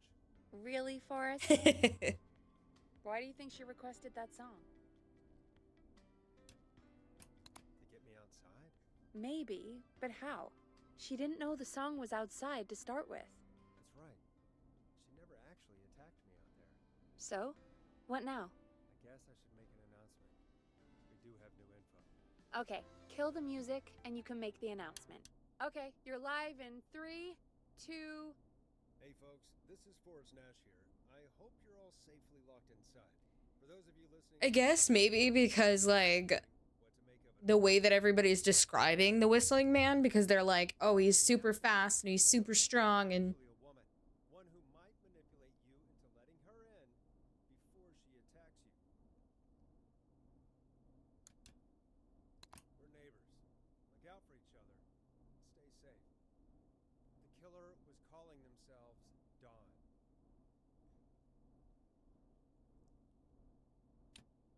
This could be a fake name. If anyone needs help or you have info on the killer, please call in. You folks have my new number, right? It's 911. Hopefully, our yeah, I think it's because of just like the description, Hey, we had a call come in. because they believe it's Clive for a really long time too. This is Forrest Nash, and you're listening. Please help me. My name is Casey Moore. I'm at 25 Nancy Drive. My best friend's been stabbed. He's bleeding everywhere. I don't know what to do. Please help me. Is he still breathing? Still breathing? Yeah, but he's bleeding out fast. I really need help. Please. Take a breath. We've The been hitbox out on that before. We were booklet heading is- back to his place when we heard this whistling all of a sudden. He just started freaking out. He screamed at me, told me to hide. I'd never seen him like that, and I just panicked and ran and hid in a bush. Oh no. Forrest. Then what happened? He went up the road and talked to someone. I couldn't really hear or see anything. It sounded like he might have known the person, and they just stabbed him. Was it a woman? Was he talking to a woman? I don't know. They had a mask and wore all black. That's all I know. Please, we need help here. I'll get you help, but I need to know. Where did the masked person go? They left. They left him to bleed out. I waited until they were gone, then dragged him into the garage and called 911. Wait. Why didn't she make sure he was dead? I don't know. I think I heard them say something like, "It's not so funny now, is it?" before they left, but please, he needs to get to the hospital. I can't drive, so Well, the ambulances we need got an blown up. ambulance. Forrest, the ambulance was destroyed in the explosion at the gas station. You should get all the info you can. Where is he hurt? Tell us where your friend was stabbed. They stabbed him in the stomach, and then stabbed him again in his leg when he was on the ground, and it's... Oh, the knife is still there in his leg. What's your friend's name, Casey? It's Jason Parker. We'll be right back. Peggy, patch us through to the hospital. On it. Phoning St. Gabriel's now. Switch to line 2. Hello, St. Gabriel's Hospital. How can I help you? Hi, this is Forrest Nash from 189. I love how he has to do this big introduction when we're like trying to help a stabbed victim. Parker. He's been stabbed in the stomach and the leg. He's bleeding heavily. Oh, God, I'm sorry. But the ambulances, well, you know. I know, but please, we need something, or he's going to die. Forrest, listen, you're going to have to get him here. We need to see him, and we can't get there ourselves right now. We don't have any way to drive him right now. And even if we did, he's bleeding out fast. Alright, listen. We need to buy him time to get here. That means stopping the blood first, and then finding someone to stabilize him. To stabilize him, you really need someone with first aid training. Do either of you have any? No. Me neither. Damn it. I'm really sorry about this, but I have other patients who can't wait. All I can do is talk you through the procedure as quick as I can, and then leave the rest to you. You think you can handle that? Yeah, sure. Hit me. I'm sure we can handle it. I've been doing way worse all night. If he's bleeding out, then you need to get him comfortable and try to stem the bleeding. Lay him down. Apply continuous pressure directly to the affected areas. When the bleeding slows, get a clean cloth of some kind and hold it over the wounds. Get them comfortable. Apply pressure. Clean cloths when slowed. Got it, I think. You said he was stabbed, right? If the object he was stabbed with is still in him, Don't take it out, yeah. See, I know that. That's Stop common the sense. worst of the bleeding right now. If anything, you should secure it so it stays where it is. I wouldn't have thought of that. It makes sense, though. I might be able to pass this one That's a just by lot of common info. sense knowledge. But I think we can handle this. Glad you got it so far, because there's more to go. Oh god. Keep going. I'm still with you, Doc. What else do we need to know? If he's lost a lot of blood, he may enter shock. If he does, act fast. If you applied a cloth and it's bleeding through, don't remove it. Just apply another on top of it. If it's safe, elevate his legs to get blood circulating to his vital organs. Try to keep him warm. Get him to rest and reassure him. We need the patient to stay calm. All right. Don't replace bandages. Elevate his leg. This is a lot of information, but it's a lot of information that I know, so I should hopefully be okay. I'm really sorry. That's as much as I can give you. right The now. knife is dirty, But take it don't out, believe clean me. it, and put it Find back someone to in. get him Yeah, stabilized that's and exactly get what she him just as said to quick as you do. can. I'm glad that chat has my All right, back. Forrest. Casey's still on line 1. Alright. Hello? Hello, Forrest, are you there? How are you holding up? Hi, Casey. I'm here. How are you doing? I need help! I've been putting pressure on his stomach wound since you left, but he's still bleeding. I don't know what to do. That's good, Casey. The nurse said to do that. What about the knife in his leg? Don't pull it out. Hell! Should I pull it out? No, don't touch the knife. The bleeding will get worse if you pull it out. See, I didn't learn it when doing my, like, I'm sorry. I'm gonna stop making suggestions. driving No, don't test. worry, Casey. We're a team here. We're all going to get But it's Jason like, through this. stuff I've Casey, learned over the his leg years. wound bleeding right now. I hate looking at that knife. Yeah. It's bleeding. His stomach is worse, though. We need to secure the knife. We need to secure the knife so it doesn't move around. Do you have anything you can tie around it? Yeah. There's some laundry piled up on top of the dryer, some cloths on the hood of the car, and what else? I guess I've got my jacket. Use the laundry. It's clean. Look in the laundry for something like a towel or a shirt. And that over the hood. Okay. Looks like I'm gonna have to buy you some new whites, Jason. Here we go. I'm sorry, Jason. It's secure. I'm putting pressure on his stomach again. I'm starting to think That's we might actually make super it. smart. Forrest, can I have a word? Okay. Casey, I'm gonna have a quick word with Peggy. Keep putting that pressure on and let us If she tells me the laundry wasn't clean, I'm gonna scream. You're doing great. But what if something happens? We'll still be here. Just shout if you need anything, and we'll be there. I promise. Okay. I'll wait. Jason, please be okay. Okay, what do you got, Peggy? What's up, Peggy? We can't stay on the line with her all night. Dawn is still out there. What if other people need us? You're right. She's probably on her way to her next target right now. Exactly. And you heard the nurse. We need someone there with training who can stabilize him. He's got to get to the hospital somehow. She'll have to drive him. She said there was a car there. I know she doesn't know how to drive, but we may not have a choice. Exactly. Forrest, that's a terrible idea. Never mind hurting Jason. She might get herself or someone else killed. Don't suppose you have any ideas then? I might. A little before you started working here, KFAM did a mandatory first aid training course. Me and Karen missed it because we were away on a producer getaway. You skipped it, didn't you? Never mind. So, how does KFAM's first aid course help us? Casey said they're at 25 Nancy Drive, right? Yeah? Why? They put up a bunch of cheap houses around there about 10 years ago. So a bunch of people here at the station live around there. Do you think any of them could help Casey and Jason? Probably, but I don't know who lives there. And since I missed the training day, This is gonna be one of I don't those know who knows first aid. wait for an hour while I go try to find some random I don't know pamphlet. everybody's numbers. I've only ever called Karen. Everybody's personnel info is probably in Reggie's office. Got it. I'll look through their files in Reggie's office. It's a life or death situation. I'm sure they won't mind. Right. But there are a couple of problems with that. No key. Go on. Go on.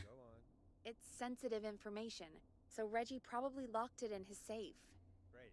Don't mind me while you're bleeding out. I gotta go find a safe key. Not a clue. Reggie's a serial note taker, though. Maybe something in his office will give it away. Right. There is something else. Oh my god, there's always something else. Have you ever heard, the future is floppy? Peggy, what the hell are you talking about? I'm talking about floppy disks.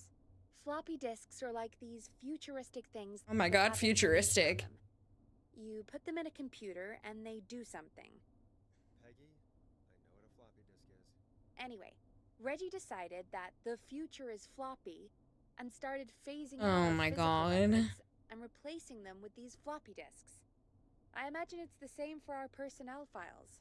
That's good to know. She also can't condense her information. I'm guessing Jason's okay for now. I'll check out Reggie's office and see what I can find. You'll need a key for that. I'll just slide it under my door now. Thanks, Peggy.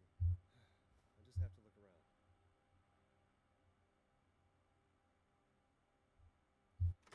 Good.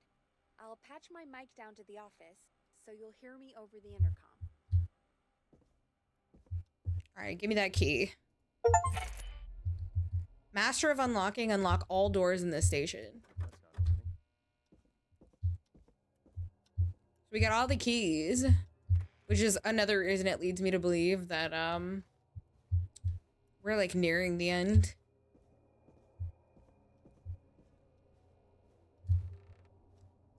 It's so weird to me that they have like these offices all on different floors.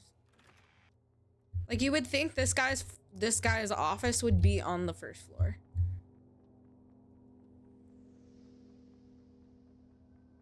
Okay.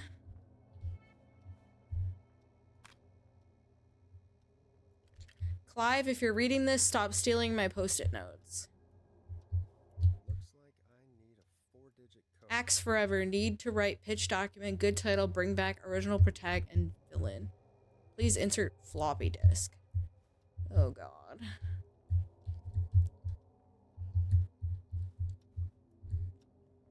Hint. Very important date. 1308.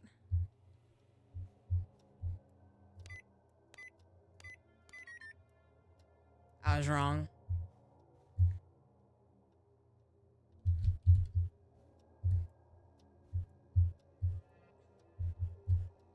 Yeah, let's try 1987. No, it's not that.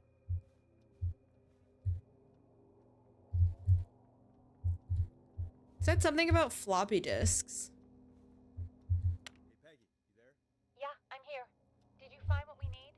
I can't figure out how to get into this stupid safe. No worries. We still have a little time. Reggie writes almost everything down somewhere. I'd recommend you start reading. I'll have a look around. You're probably right. Deep cuts, top secret. Pizza delivery Could this be it? delivery killer who kills the pizza cutter. Free slice on me. Terrifyingly, there is never any pizza. What happened to the original delivery guy? Maybe write him in as final girl's boyfriend. Protagonist is college student Megan, surname to follow. She's smart, beautiful, resourceful, and lactose intolerant. Amplifies the divide between her and the pizza killer. Takes place on 1107. Remember that, chat? Maybe 1107? Yeah, very important date for the town. Great Goose Gathering, event where a large number of geese appear suddenly and save the town from starvation. Try to link this into the greater story. Need to kill off Megan's support network throughout the movie, like Acts 3, but even scarier. Maybe partner with Ponte's Pizza for the launch. 110 orders, just receive a pizza, cutter, and tickets to the movie.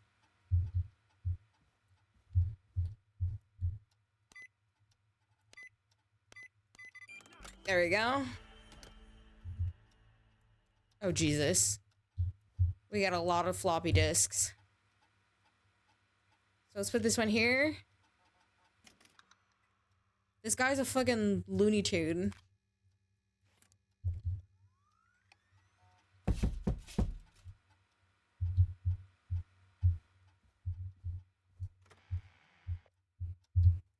that a knock? Hello? Hey, Peggy, you there? Yeah, I'm here. Did you find what we need? John Hedges, job title newsreader, date of birth July 19th, sorry, I'm gonna close these, it's driving me crazy. 1931, address 14 Nancy Drive, phone number 5420735. John refused to engage with the first aid trainer during the course. I know he was a war medic, but it was station policy to send everybody regardless. John apparently has a bunch of medical equipment in his home that he procured from the... Okay. Wait, this is a good contender. The military at the end of his service. Is that legal? Do I need to report him? Spoke to John again about eating the free samples that Brad gets sent for his reviews. He said he'd stop, but he said that the last 3 times too. Is it un-American to reprimand a war veteran? So this guy, good option.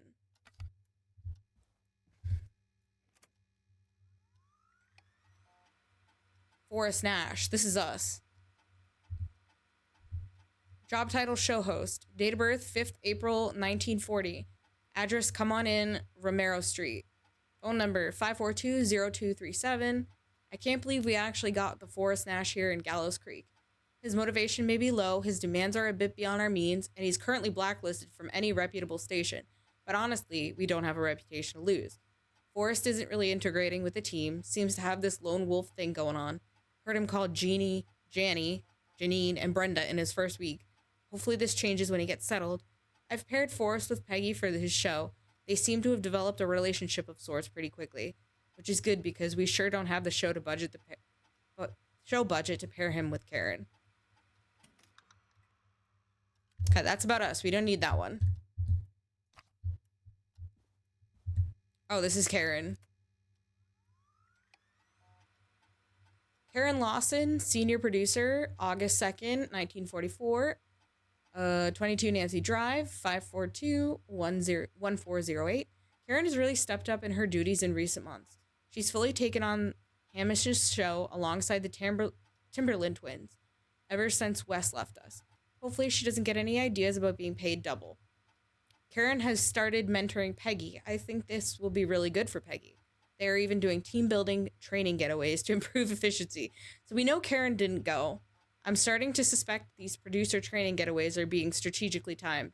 They've now both missed Secret Santa, first aid training, and the Teddy Gallows Jr. station visit. Okay. We don't want Karen. No to Karen.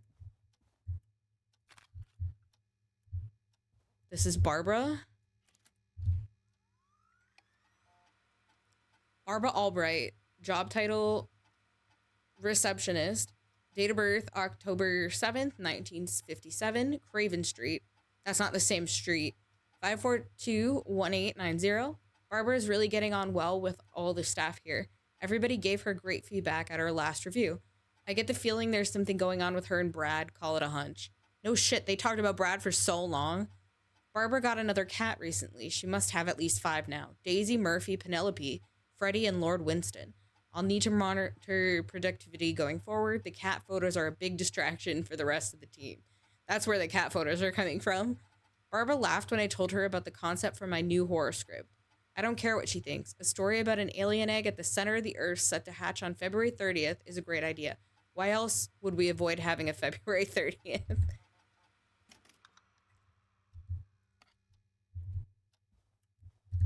I know, right? Oh, this is about Peggy. Let's see what he has to say about Peggy. Peggy Weaver, producer, May 23rd, 1959, 1959, apartment 17A, Wayland Road, 542-8723.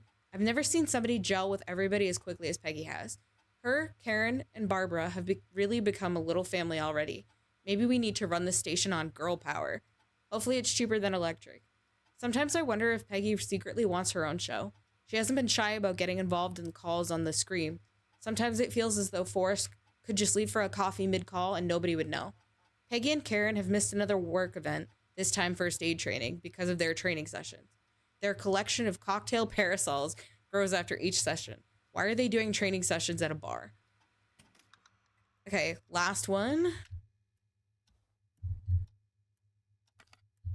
Bradley Carter.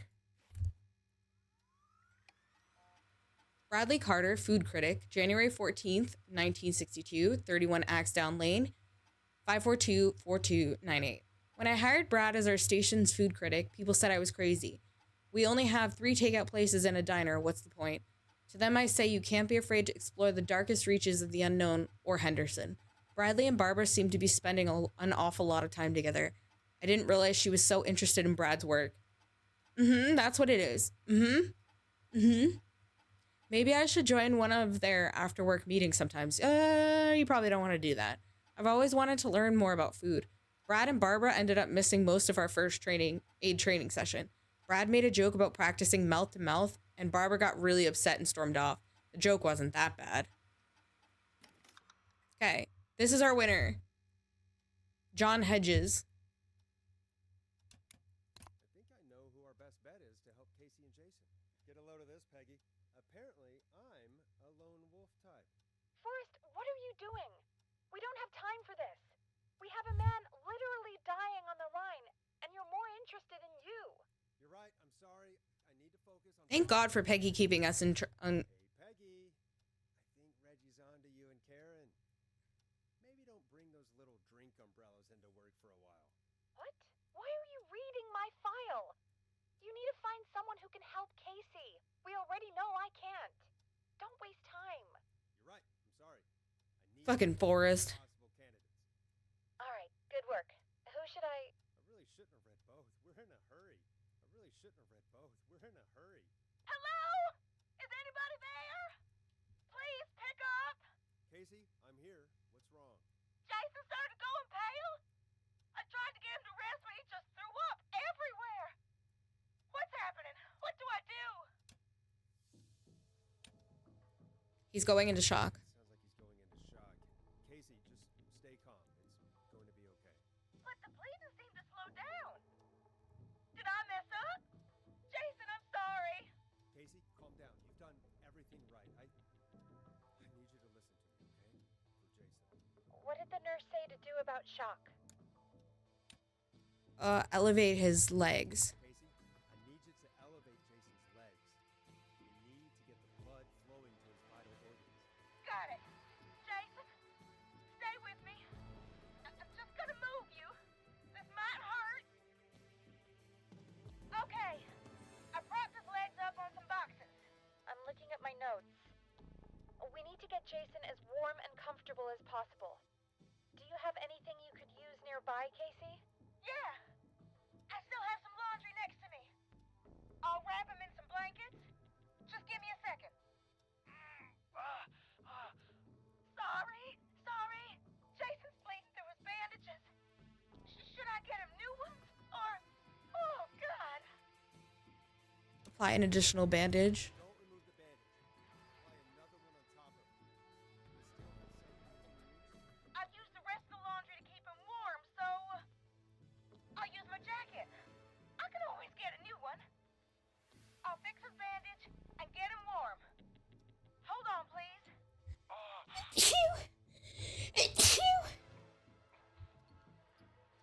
Sorry. I'm done. You're gonna be okay, Jason. Just relax Thank you. now, okay? Forrest, I'm scared. He's not doing well. Is he gonna... He's gonna be fine. Jason is going to be fine. Just make sure he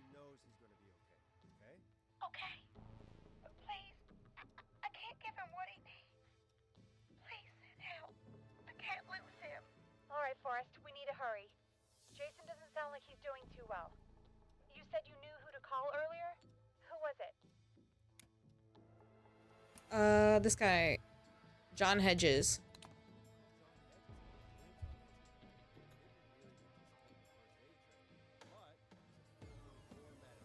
Probably the most trained person we have. Really? I never really spoke to him before. A war medic, huh? Yeah, and according to Reggie's notes, John keeps all of his old equipment at his house. He's something of a hoarder. All right. What's his number? 5420735. Calling now. Let's hope he picks. Who the hell is this calling me at? What time is it? John, it's Forrest Nash here at KFAM. We have an emergency and we need your help. Forrest? If this is a work emergency, then it can wait until the goddamn morning. Just leave me a note like everybody else. This is a medical emergency. John, no, this is a medical emergency. A man has been stabbed by the whistling. Forrest's, I don't know if you mean like in game, his voice lines have always been really quiet for me and I don't know how to fix it. The whistling man? What kind of joke is this? John, we're not kidding.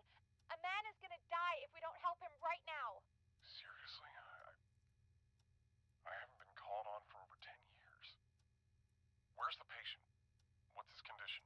He's at 25 Nancy Drive. I think we got his friend to stem the bleeding, but he's gone into shock. He's passed out right now. You say he was stabbed? Do you know the extent of his injuries? From what we were told, he has 2 major stab wounds. One to the stomach and one to the leg. The knife is still in his leg, and the stomach wound is open. Understood. Let me grab a few supplies and I'll head right over. Hell yeah. He dies on my watch. Thank you, John. We'll let him know you're on your way. Yeah, the sound design for voice There? is How are we doing? kind of weird in this game. Jason seemed really weak and then just started thrashing. How is he now? What about now? Is he still thrashing? He's passed out. Please tell me you found someone to help. Casey, help is on the way. My colleague will be there soon. You hear that, Jason? Someone is coming. You're gonna be just fine. Just hold on. Like, I thought it was a directional thing, but it's weird because, like, everybody else's voices are fine. This is John Hedges. I'm here about Jason. Please let me in. I'm guessing that's Jason there. Casey, I'm gonna need your help. Forrest, Peggy, don't you two worry. We've got this from here.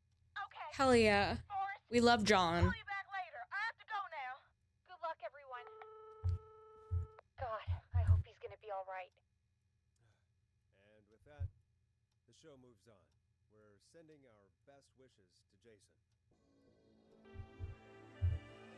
Well, after all that excitement, I think we could use some music. Come back upstairs when you're ready. He was only a few houses down. John was at like 25 on the same street. That's why another reason why we picked John. So I imagine he like grabbed his shit and ran. We gotta go back upstairs.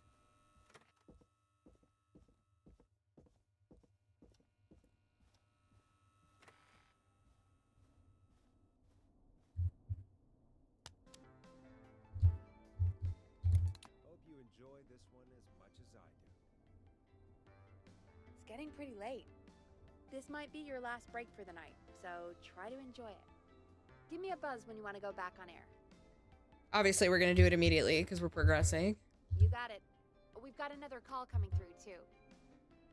Okay, Forrest, shut the music off. Welcome back to 189.16, The Scream. I believe we have another caller on the line. How are you tonight, caller? Forrest, it's me, Roller Ricky. Hi, Ricky. Masty's here too. We have to save Ricky again? Good to hear from you again. How are you both doing? Oh, we're good, man. Thanks to you.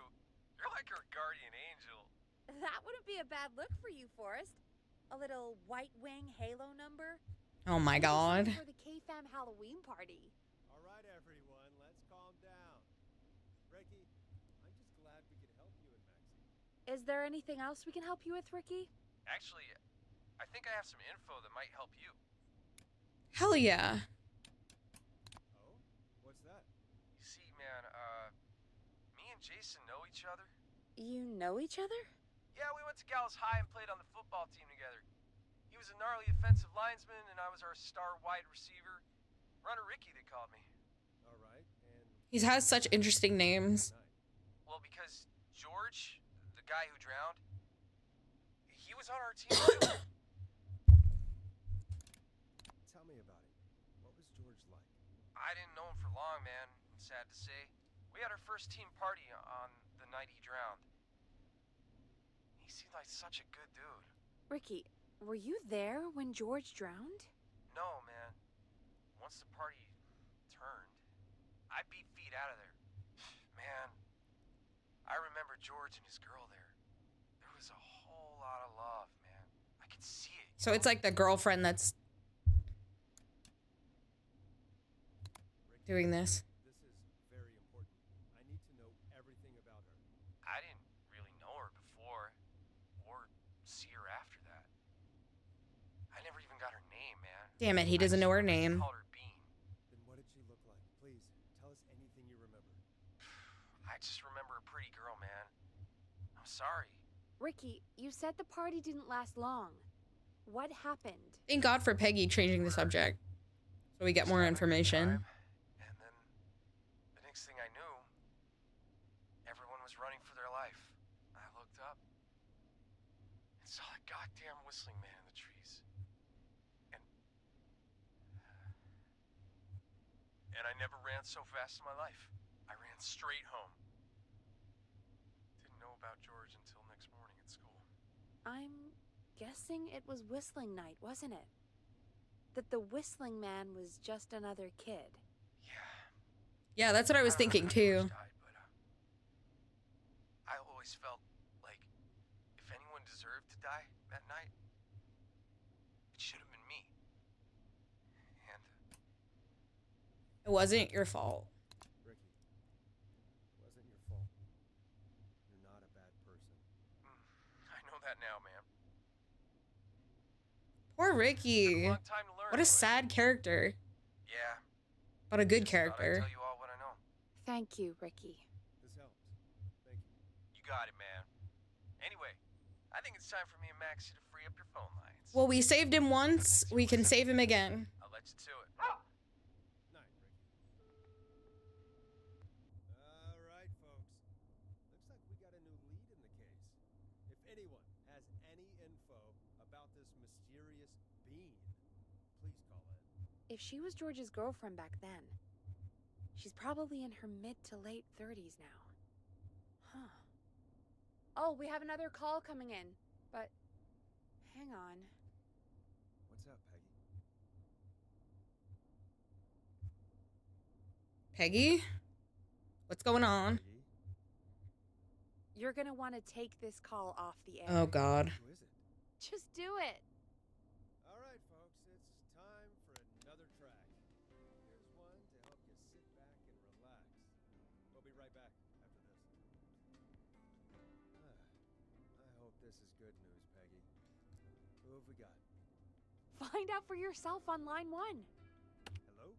Forrest, I'm glad I got back through to you. Sounds like it's been a busy night, huh? Surprise! It's Leslie, our Hi, 911 Leslie. operator, leading the charge from Henderson to come save Thank us. God. It's so good to hear from you. Are you okay? We're doing okay. Sarah and I are both happy to be headed back home. We're happy to have you too. Wait, Sarah? Oh, yeah, I mean Deputy Martinez. Anyway, we got back into radio range a little while ago. We've been listening in, but haven't been able to get through until now. It's been a long night. Ever since you found Sheriff Matthews, it's only gotten worse. It's been a long night. Well, it shouldn't be too much longer now. I'm glad I got through to you. I wanted to let you all know what's going on. I made it to Henderson. People Turns out being somebody happy. cut the phone lines, and they had no idea what was happening. After I told them, well, their sheriff sent a goddamn squad back with me to stop this. That's great news. That's crazy about the phone lines, though. Do you think the Whistling Man cut them? I'm guessing so. I don't know how how the Whistling Man did it. But that doesn't matter right now. Listen, we're coming in hot, but we need your help. Okay, I know Leslie. Gallows Creek isn't a big town, but if we don't know where the Whistling Man is, we can't get him. Her. That's where you come in. What do you need? Count on us. What do you need? It might be a long shot, but here goes. The Whistling Man already called up a few times. I bet she calls again. We're still a little ways out of town, so if she calls, stall her. Buy as much time as you can for us to get in. And while you're talking to her, try to figure out where she is. We'll be listening in, so once her location is known, we'll head straight there and end this. Thank God we took this call off the air. I'll do my best. I'll do my best. I know you will. Heck, I can see the headlines now. Forrest Nash's interview of a lifetime. Anyway, I'll radio the other cars and tell them the plan is a go. Hopefully the next time I see you, it'll be with our killer behind bars. Take care now. We'll see you soon, Leslie. Thank God. It sounds like this is almost over. We're nearly through this. Yeah, Peggy, we did a great job. Best we don't waste any time then. Let's get back on air. You got it. When you're ready, shut the music off. Bringing you back live now. Welcome back to The Scream with me, Forrest Nash. The line is lit up, but before I get to our next caller, I just want to say things are looking up. It's almost over. But for now, let's bring in our next Hopefully this caller. is the serial killer. Oh, I gotta click it again. Evening, caller. This is Forrest Nash. Hello, Forrest. Oh, This is John? Hedges. I'm here with Casey. I wanted to give you an update on Jason. John, Positive? Is he gonna be okay? He's a fighter. He'll be fine. Hell yeah. I'm stabilized and resting in a bed. We're preparing to move him to the hospital. Thank you so much. If you hadn't been there, then... God, I don't even want to think about what would We did it, chat. We did Of it. course, Casey. We're just happy he's okay. John, Casey, you two did all the work. Tell Jason to get well soon from us, whenever he's up for it. Well, why don't you tell him yourself? Is this Forrest? The one and only. You feeling okay? It is. I hope you're feeling better now. It's good to hear you, Jason. How are you? Oh, well, you know. I've got a hole in my stomach, and there's a knife in my leg, but John gave me something to take the edge off. So, I might feel even better than either of you.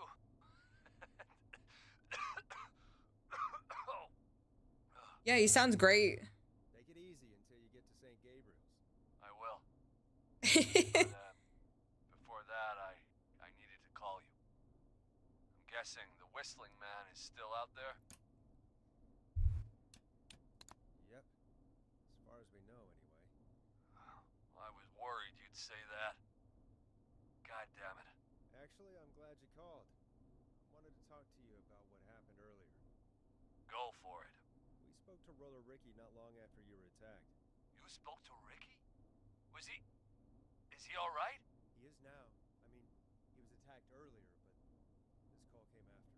Hey, guys, I'm really sorry, but there's a call on the other line. No, I we're just not gonna need to get the make sure reveal someone because of got the the she's gonna situation. call. You fill Jason in on what happened. I'll be right back. Sure, Peggy. Sorry, Jason. Where was I? Ah, yep. Ricky's fine.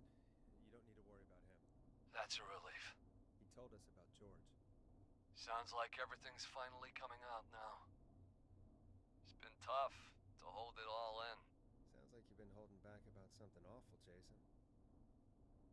I'm part of the reason my best friend is dead. That's so sad. And the few who knew about it said if I ever said anything, I'd find myself in jail. For a long time. It was hell. And then the town just moved on. Like he'd never existed. What happened? What happened that night? I went along with the stupid prank, that's what. Whistling night. Some of the guys on the football team had an idea for a way we could haze the newcomers. We decided to plan a party in the woods. Hazing never goes Whistling Man crashed well. It was stupid. Somebody always seems to get hurt. I was the stabbed friend. At the party that night, I left the group for a second. Met Yeah, our exactly. whistling man. Pretended to get stabbed in front of everyone. Started an almighty panic. Those screams. That was the last time I saw or heard George alive. How did George die, Jason? I don't know. I was playing dead. But when I heard her scream, Ricky mentioned a girl named Bean. Is that who you mean? Bean. Oh yeah. I guess George did call her that. Yeah. He called her Bean. I heard her again tonight, Forrest. Her name was... What happened? Are we still on air? No, we're not. Seems like the power. Of course that would happen. How do we get it back on? I don't, oh, we can use the emergency generator down in the basement.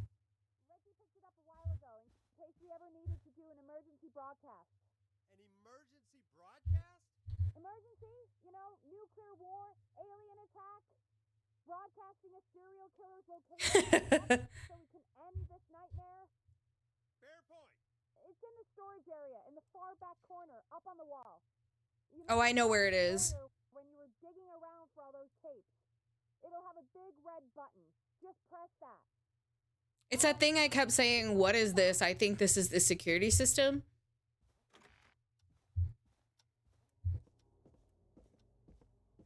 So at least I know where it is. I already had to turn the brightness up in this game once, though.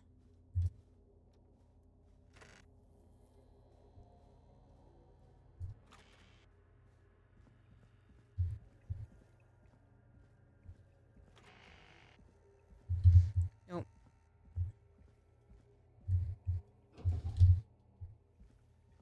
Which closet is it?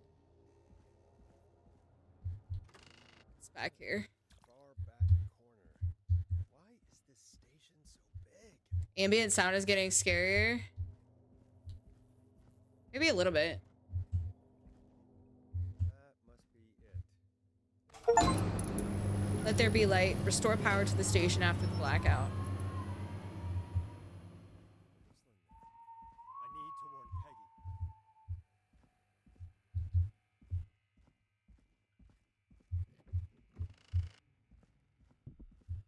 Peggy, are you there? Are you... Peggy? I need to get back upstairs.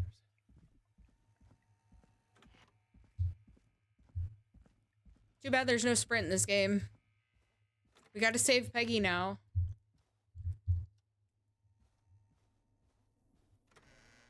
What the hell? I missed something.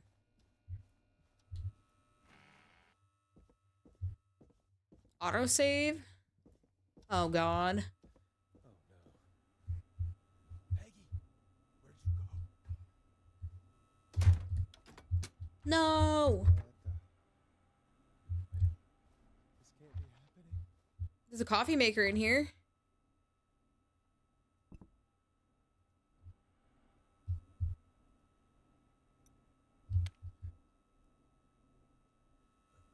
A call? How do I do it from in here?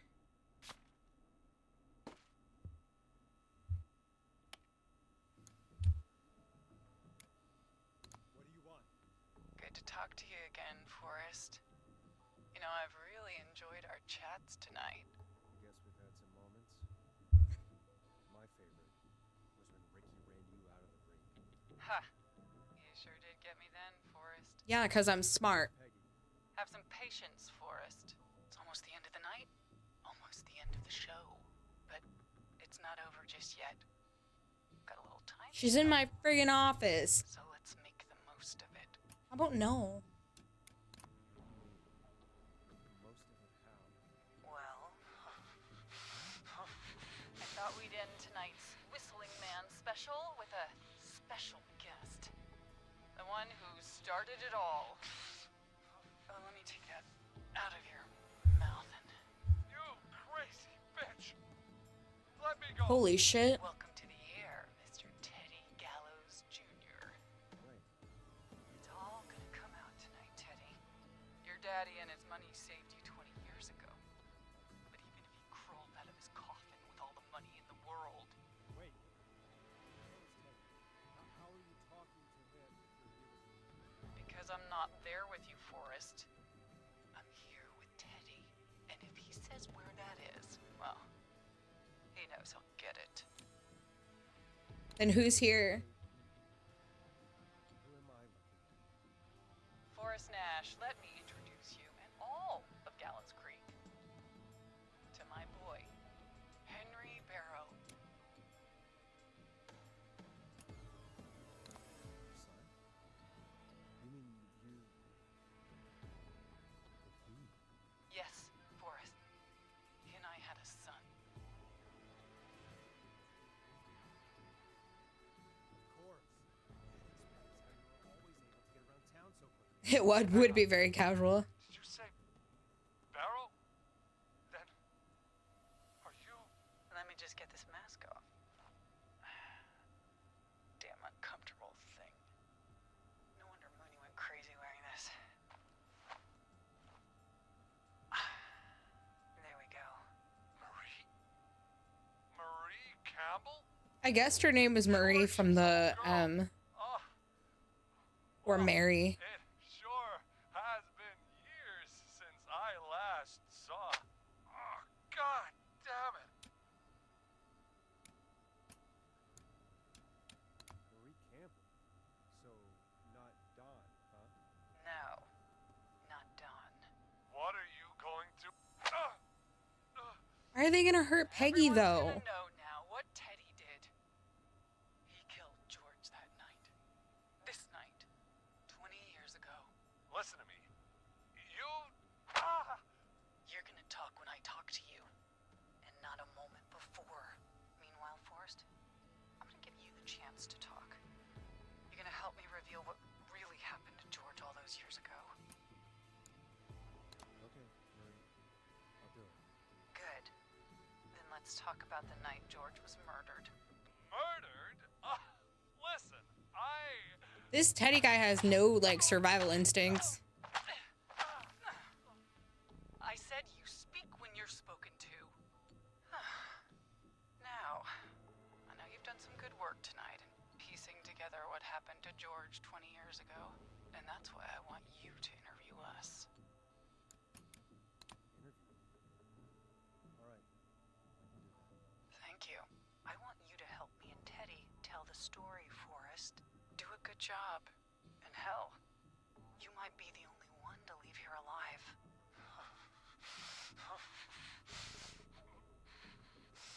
I need to drag this out. If I can buy Leslie time to get back to Gallows Creek, and if I can find out where Marie is, then this can end. Teddy, we'll start with you. Just talk me through what happened that night. How did it start? how would I know? It was 20 He years so ago. knows. You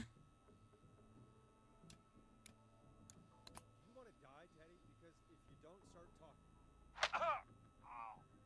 What the hell? God damn it. Okay. Our first team party was coming up. And when I saw the date it was scheduled for, I had an idea for a way we could prank the new guys. Whistling night, right?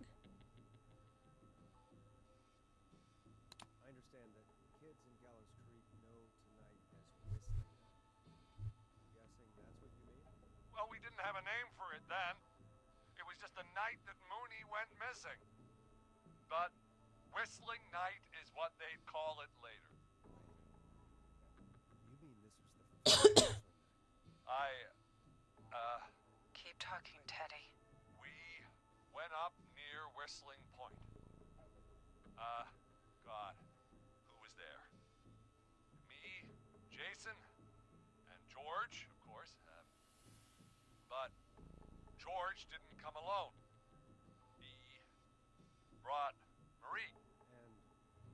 Ricky. He was there too, wasn't he? Yes, Ricky was there too. Runner Ricky, our wide receiver. I helped him off the bottle, you know? Because I'm a decent man. Is that so? We're paying attention Yes, for it is. clues to where they are. He came apart one day. Some people do. He had some issues. Wasn't stable.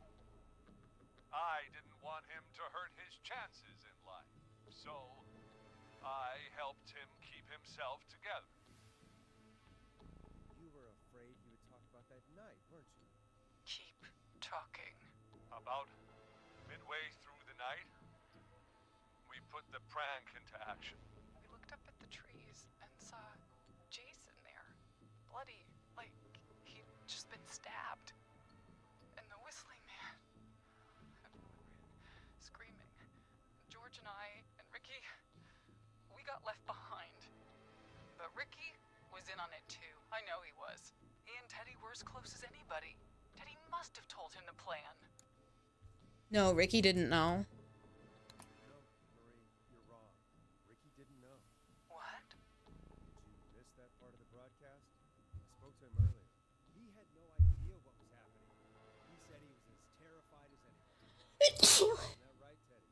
You didn't tell him, did you? Ricky never could keep his mouth shut. If we told him, he would have given everything away. Thank you. Well, it doesn't matter. He didn't run his mouth enough to tell anybody about it afterwards. He's still guilty. It was just a stupid prank. How can you still say it was just a prank? Oh, come on. Oh, He really deserved that. damn it. You made George think Jason had been murdered. He thought his best friend was dead. And so tonight you stabbed him for real? It's the role he wanted to play. Jason's still alive, Marie. He's with a friend. We talked her through how to stop it. And we got her professional help just in time. Oh. Well, shame he didn't have the good sense to die earlier. He's gonna regret that. Enough about him. Me and George took off running, but somehow we got separated in the woods. Feels like we kept alive the like key people to this story. And when I noticed George wasn't with me, I panicked. And then, I don't know how he snuck up on me, but the whistling man grabs me. I scream, and he starts laughing, telling me it's just a joke.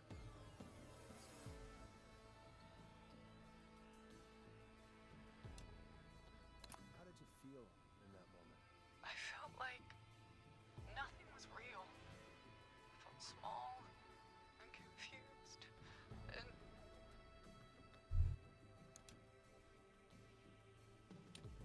Tell me what happened next. I suddenly recognized it was Chuck. Chuck Brody was the whistling man. This is really sad. But then he stops. Like, she would never have killed him. Like, this would never have happened if they hadn't played this stupid prank. And then somebody got killed because of it, and now she's gone completely psycho. Trevor, what happened next? Nothing. I mean, it was just Teddy? George fell off Whistling Point. Is there an age restriction? What do you mean?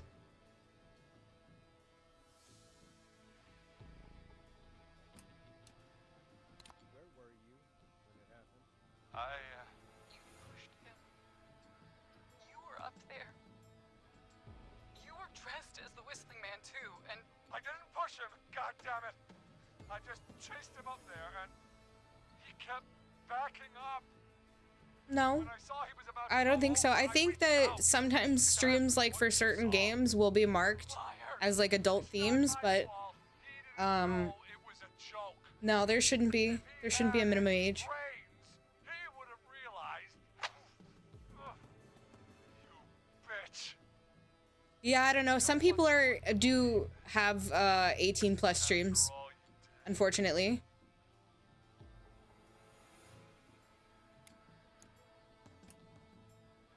Then why the cover up? She's lying. Why the cover up? My future was at stake, Ash. You know what it's like.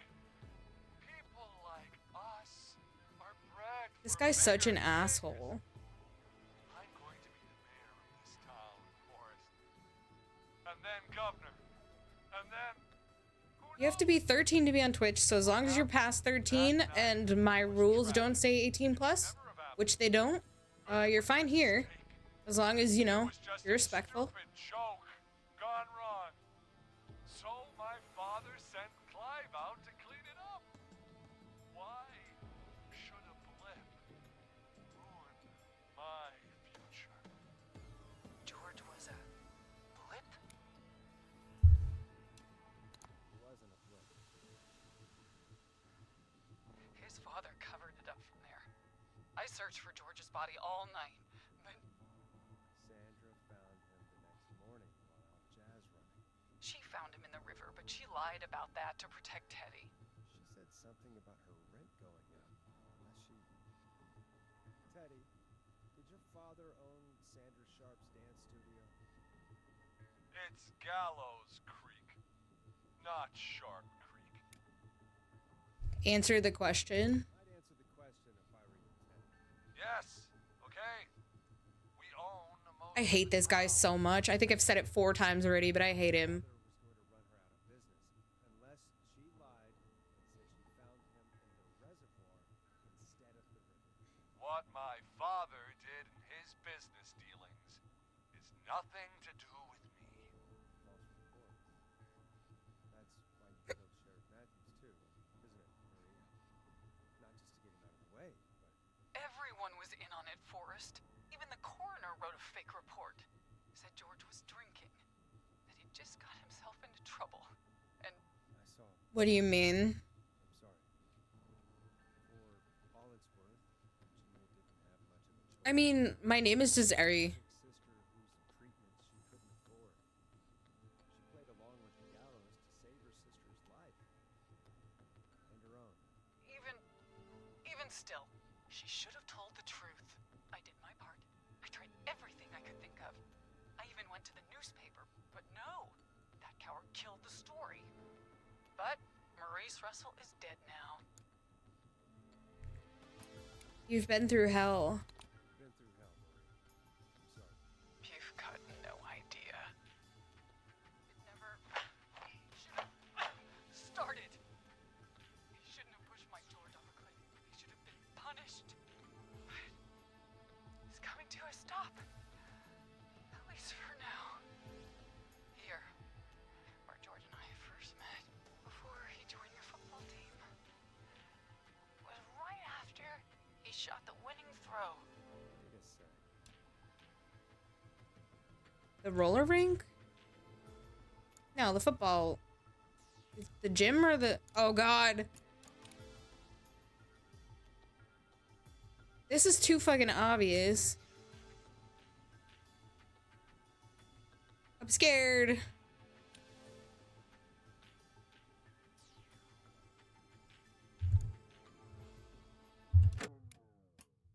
I don't even remember the right answer.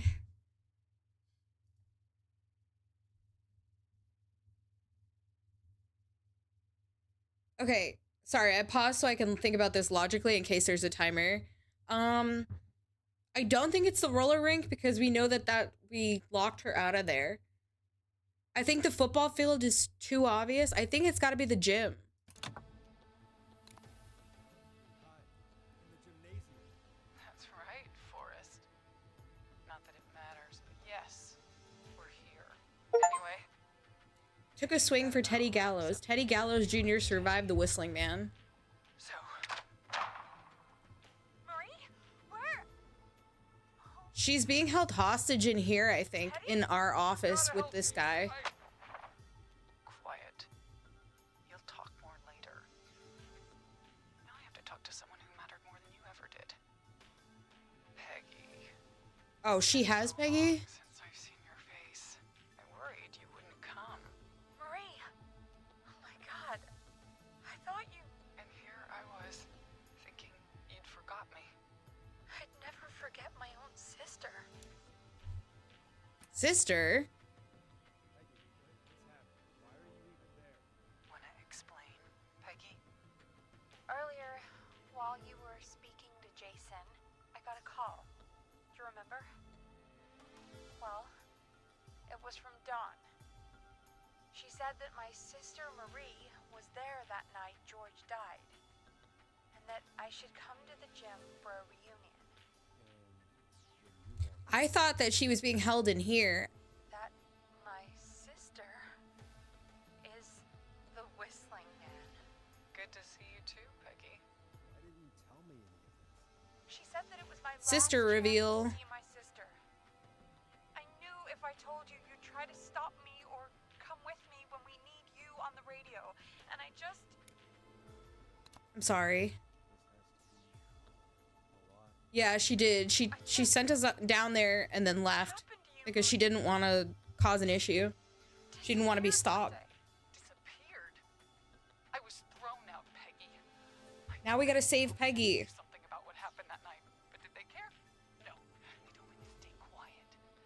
They only cared when they learned I'd been with George. And Marie, I'm so sorry. I never knew.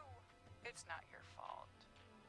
Really, it's Mom and Dad I should be seeing right now. But since they're dead and gone, well, I'll have to settle for the next. That's so messed up. She didn't even do anything. You mean Peggy? You mean Peggy, don't you? Someone has to pay for what they did. Marie, please. Mom and Dad are gone, Peggy. Besides, you forgot me. Just like the rest. You forgot.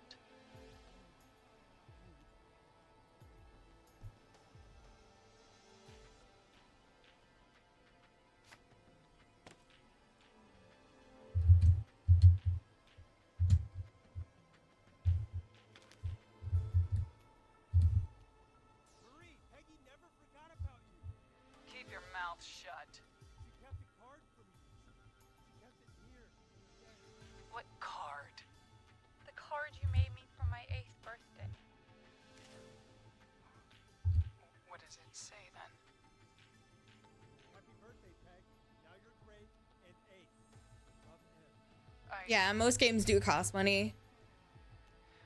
Well, Henderson police! Freeze! Hell yeah. Henry! Get out of there! We have 2 wounded, and we're in pursuit of the suspect. Henderson police! Freeze! Forrest! Leslie, how's Peggy? She's been cut pretty bad, but we're here now. Did we save Peggy? I'll be okay. God, Marie. Hey, Zara! A Tale of Two Sisters. Peggy Weaver survived the Whistling Man. Hell yeah. Now, we got here just in the nick of time. I don't play a lot of multiplayer stuff besides like horror games. Right on her heels. Right now the only one I've been playing is what's it called? Marvel Rivals. But I don't usually play with people from chat. I usually only play with people I know really well. This is Ben. Forrest Nash.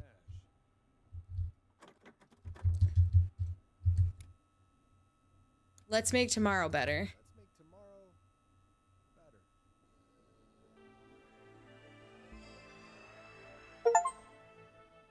The man, the myth, the scream. Forrest Nash survived the Whistling Man. The end. Reached the end of Whistling Night. I updated it. I just haven't played it in a couple days, Keg. And yeah, I'm sorry, Phantomized. It's just that, like, I've been, like, had a lot of, like, weird experiences, so it's just safer. This is cool. Come in. One suspect is in custody. We've trailed the other suspect into the nearby woods.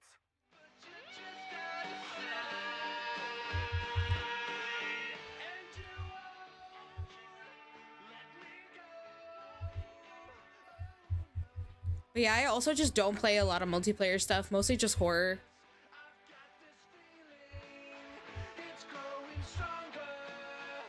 Again, Ponty's Pizza.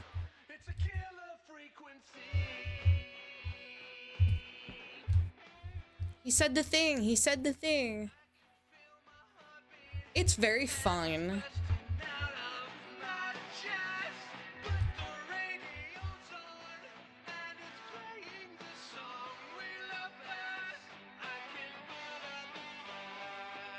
I think this is who survived.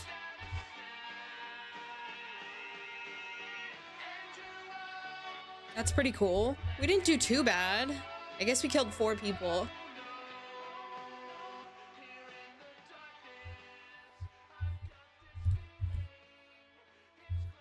I was looking for any secrets in here.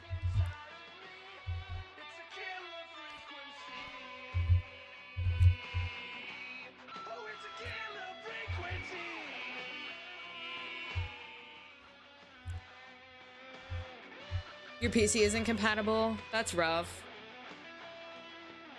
My laptop, it doesn't work on my laptop.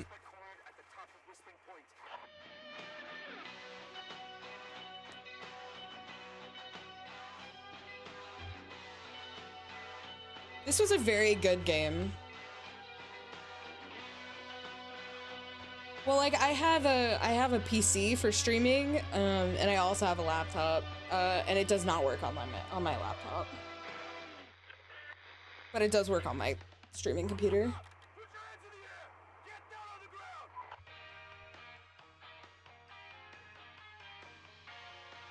So this is the sun they're chasing, I think.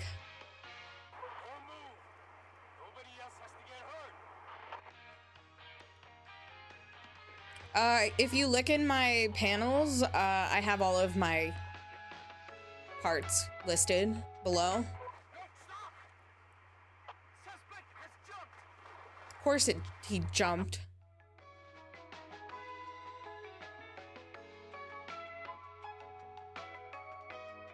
Officer Wilco, do you have a visual?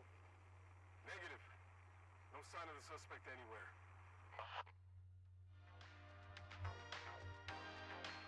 Yep, just like his dad.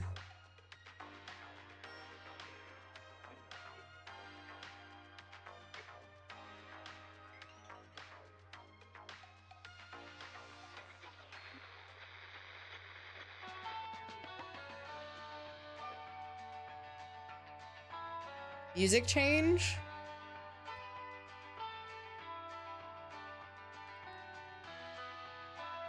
I don't want to skip any of the like radio stuff, so we're just gonna let this play out.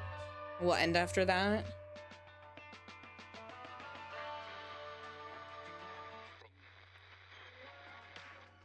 Oh my god, Cake, you don't even understand how excited I am for the new Monster Hunter. I'm gonna be no-lifing that for quite a while. Poor stream is gonna be 90% Monster Hunter for a bit. Oh, here we go. All right, we did it, chat. We fucking did it. That was a very good game. It's very well done. The only thing is the audio. Yeah, big claps. I don't know what we're gonna play next. I gotta go through. I gotta look. Go through my list and see. I very much enjoyed this game though.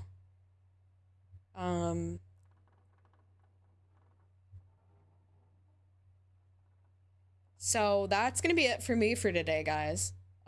Any last minute? Yeah, I've played Phasmo quite a bit. I don't have a lot of like, why do people like Monster Hunter so much? Monster Hunter is great. How often do I stream? So I've got some health stuff. So I try to stream every day, every other day-ish. But there are times when I'll just like not stream for like 3 days in a row.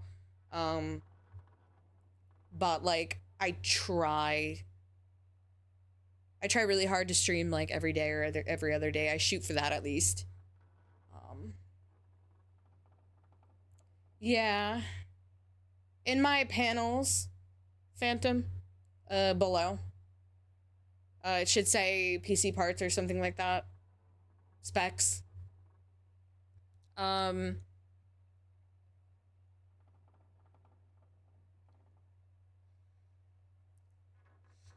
Thank you, Forgotten. So yeah, I mean, I really love Monster Hunter, but I can see why it doesn't resonate with everybody. I got into Monster Hunter during Worlds with a friend of mine, and we're gonna be playing Wilds. Pretty much no lifing it. And so I'll probably be streaming that for a while. I know it's not like super samey to content that I play a lot on this channel, but if I want to play it, you know, I gotta stream it because otherwise I won't be going live. Am I rich? What do you mean? No, I am absolutely not rich. It's funny because I didn't get into it. I have, yeah, it was a birthday present last year.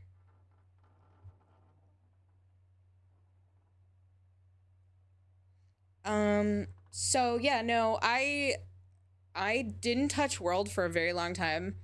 And then a friend of mine was like, let's play it together. I love Monster Hunter. I'll teach you. And I had so much fun. But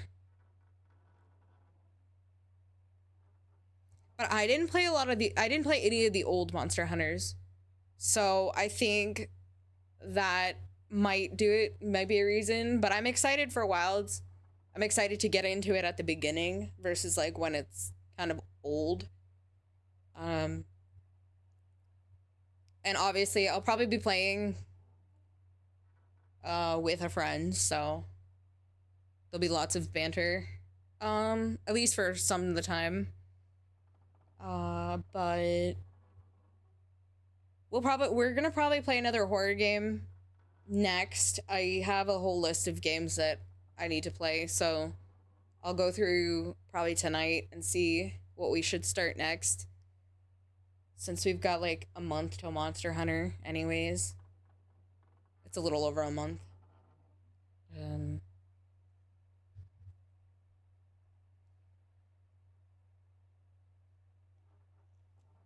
I think I had one on the 3DS that I just never played.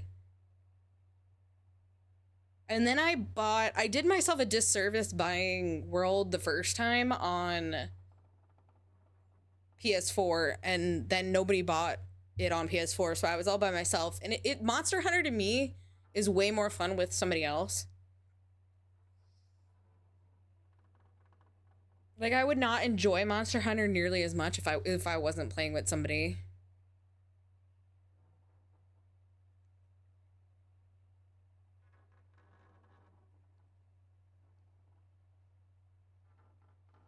Yeah. That's how I feel. A lot of my friends are not horror people though, and so I play more solo stuff. Because a lot of what I play is like horror games.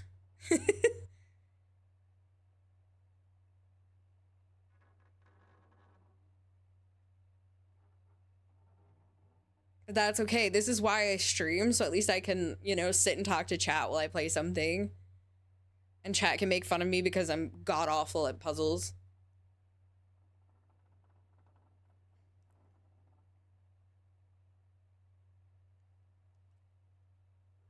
I've been playing the Resident Evil games off stream.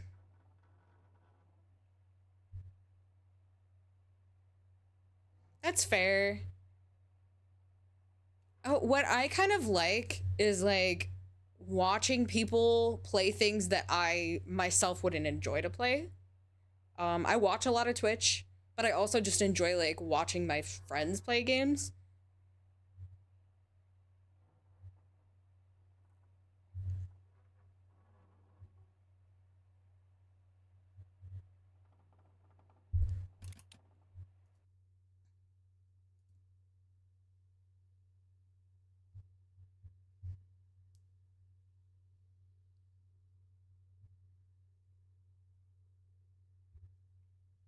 Hang on, I gotta move my model over just a tiny bit. Oops, wrong button.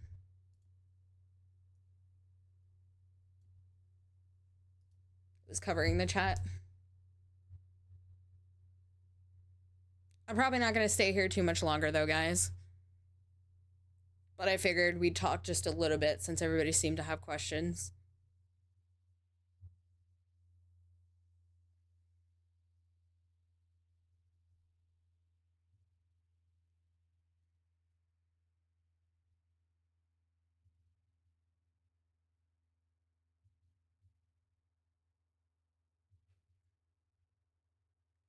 I think that's fair.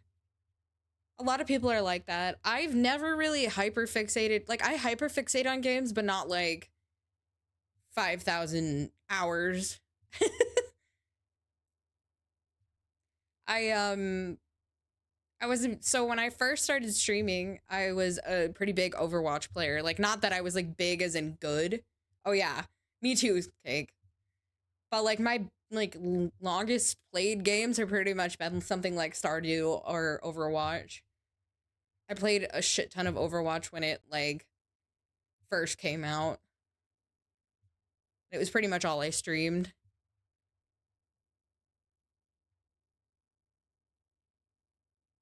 And then Overwatch became boring, and so I stopped playing Overwatch altogether and haven't touched a game like that now until Marvel Rivals.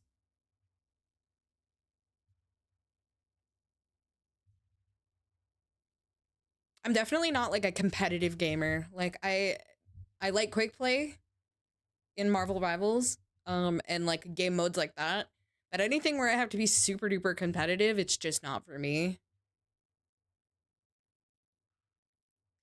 Yeah. Yeah, Overwatch 2 definitely killed it.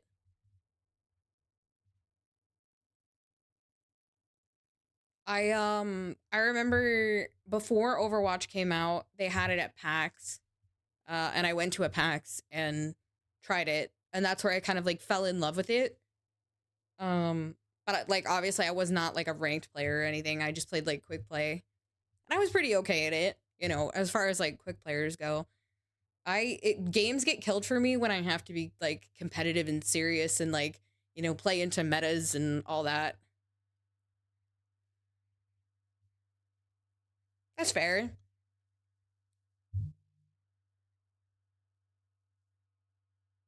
Yeah, I just enjoy kind of like messing around, playing things with friends and being casual. Yeah.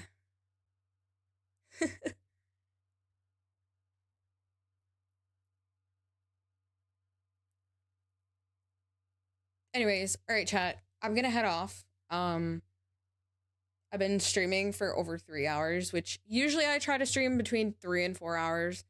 I'm still getting over being sick. I haven't been sleeping well. I'm tired. I'm gonna go chill. But thank you guys so much for hanging out. I really appreciate it. And I will see you guys next time. Bye.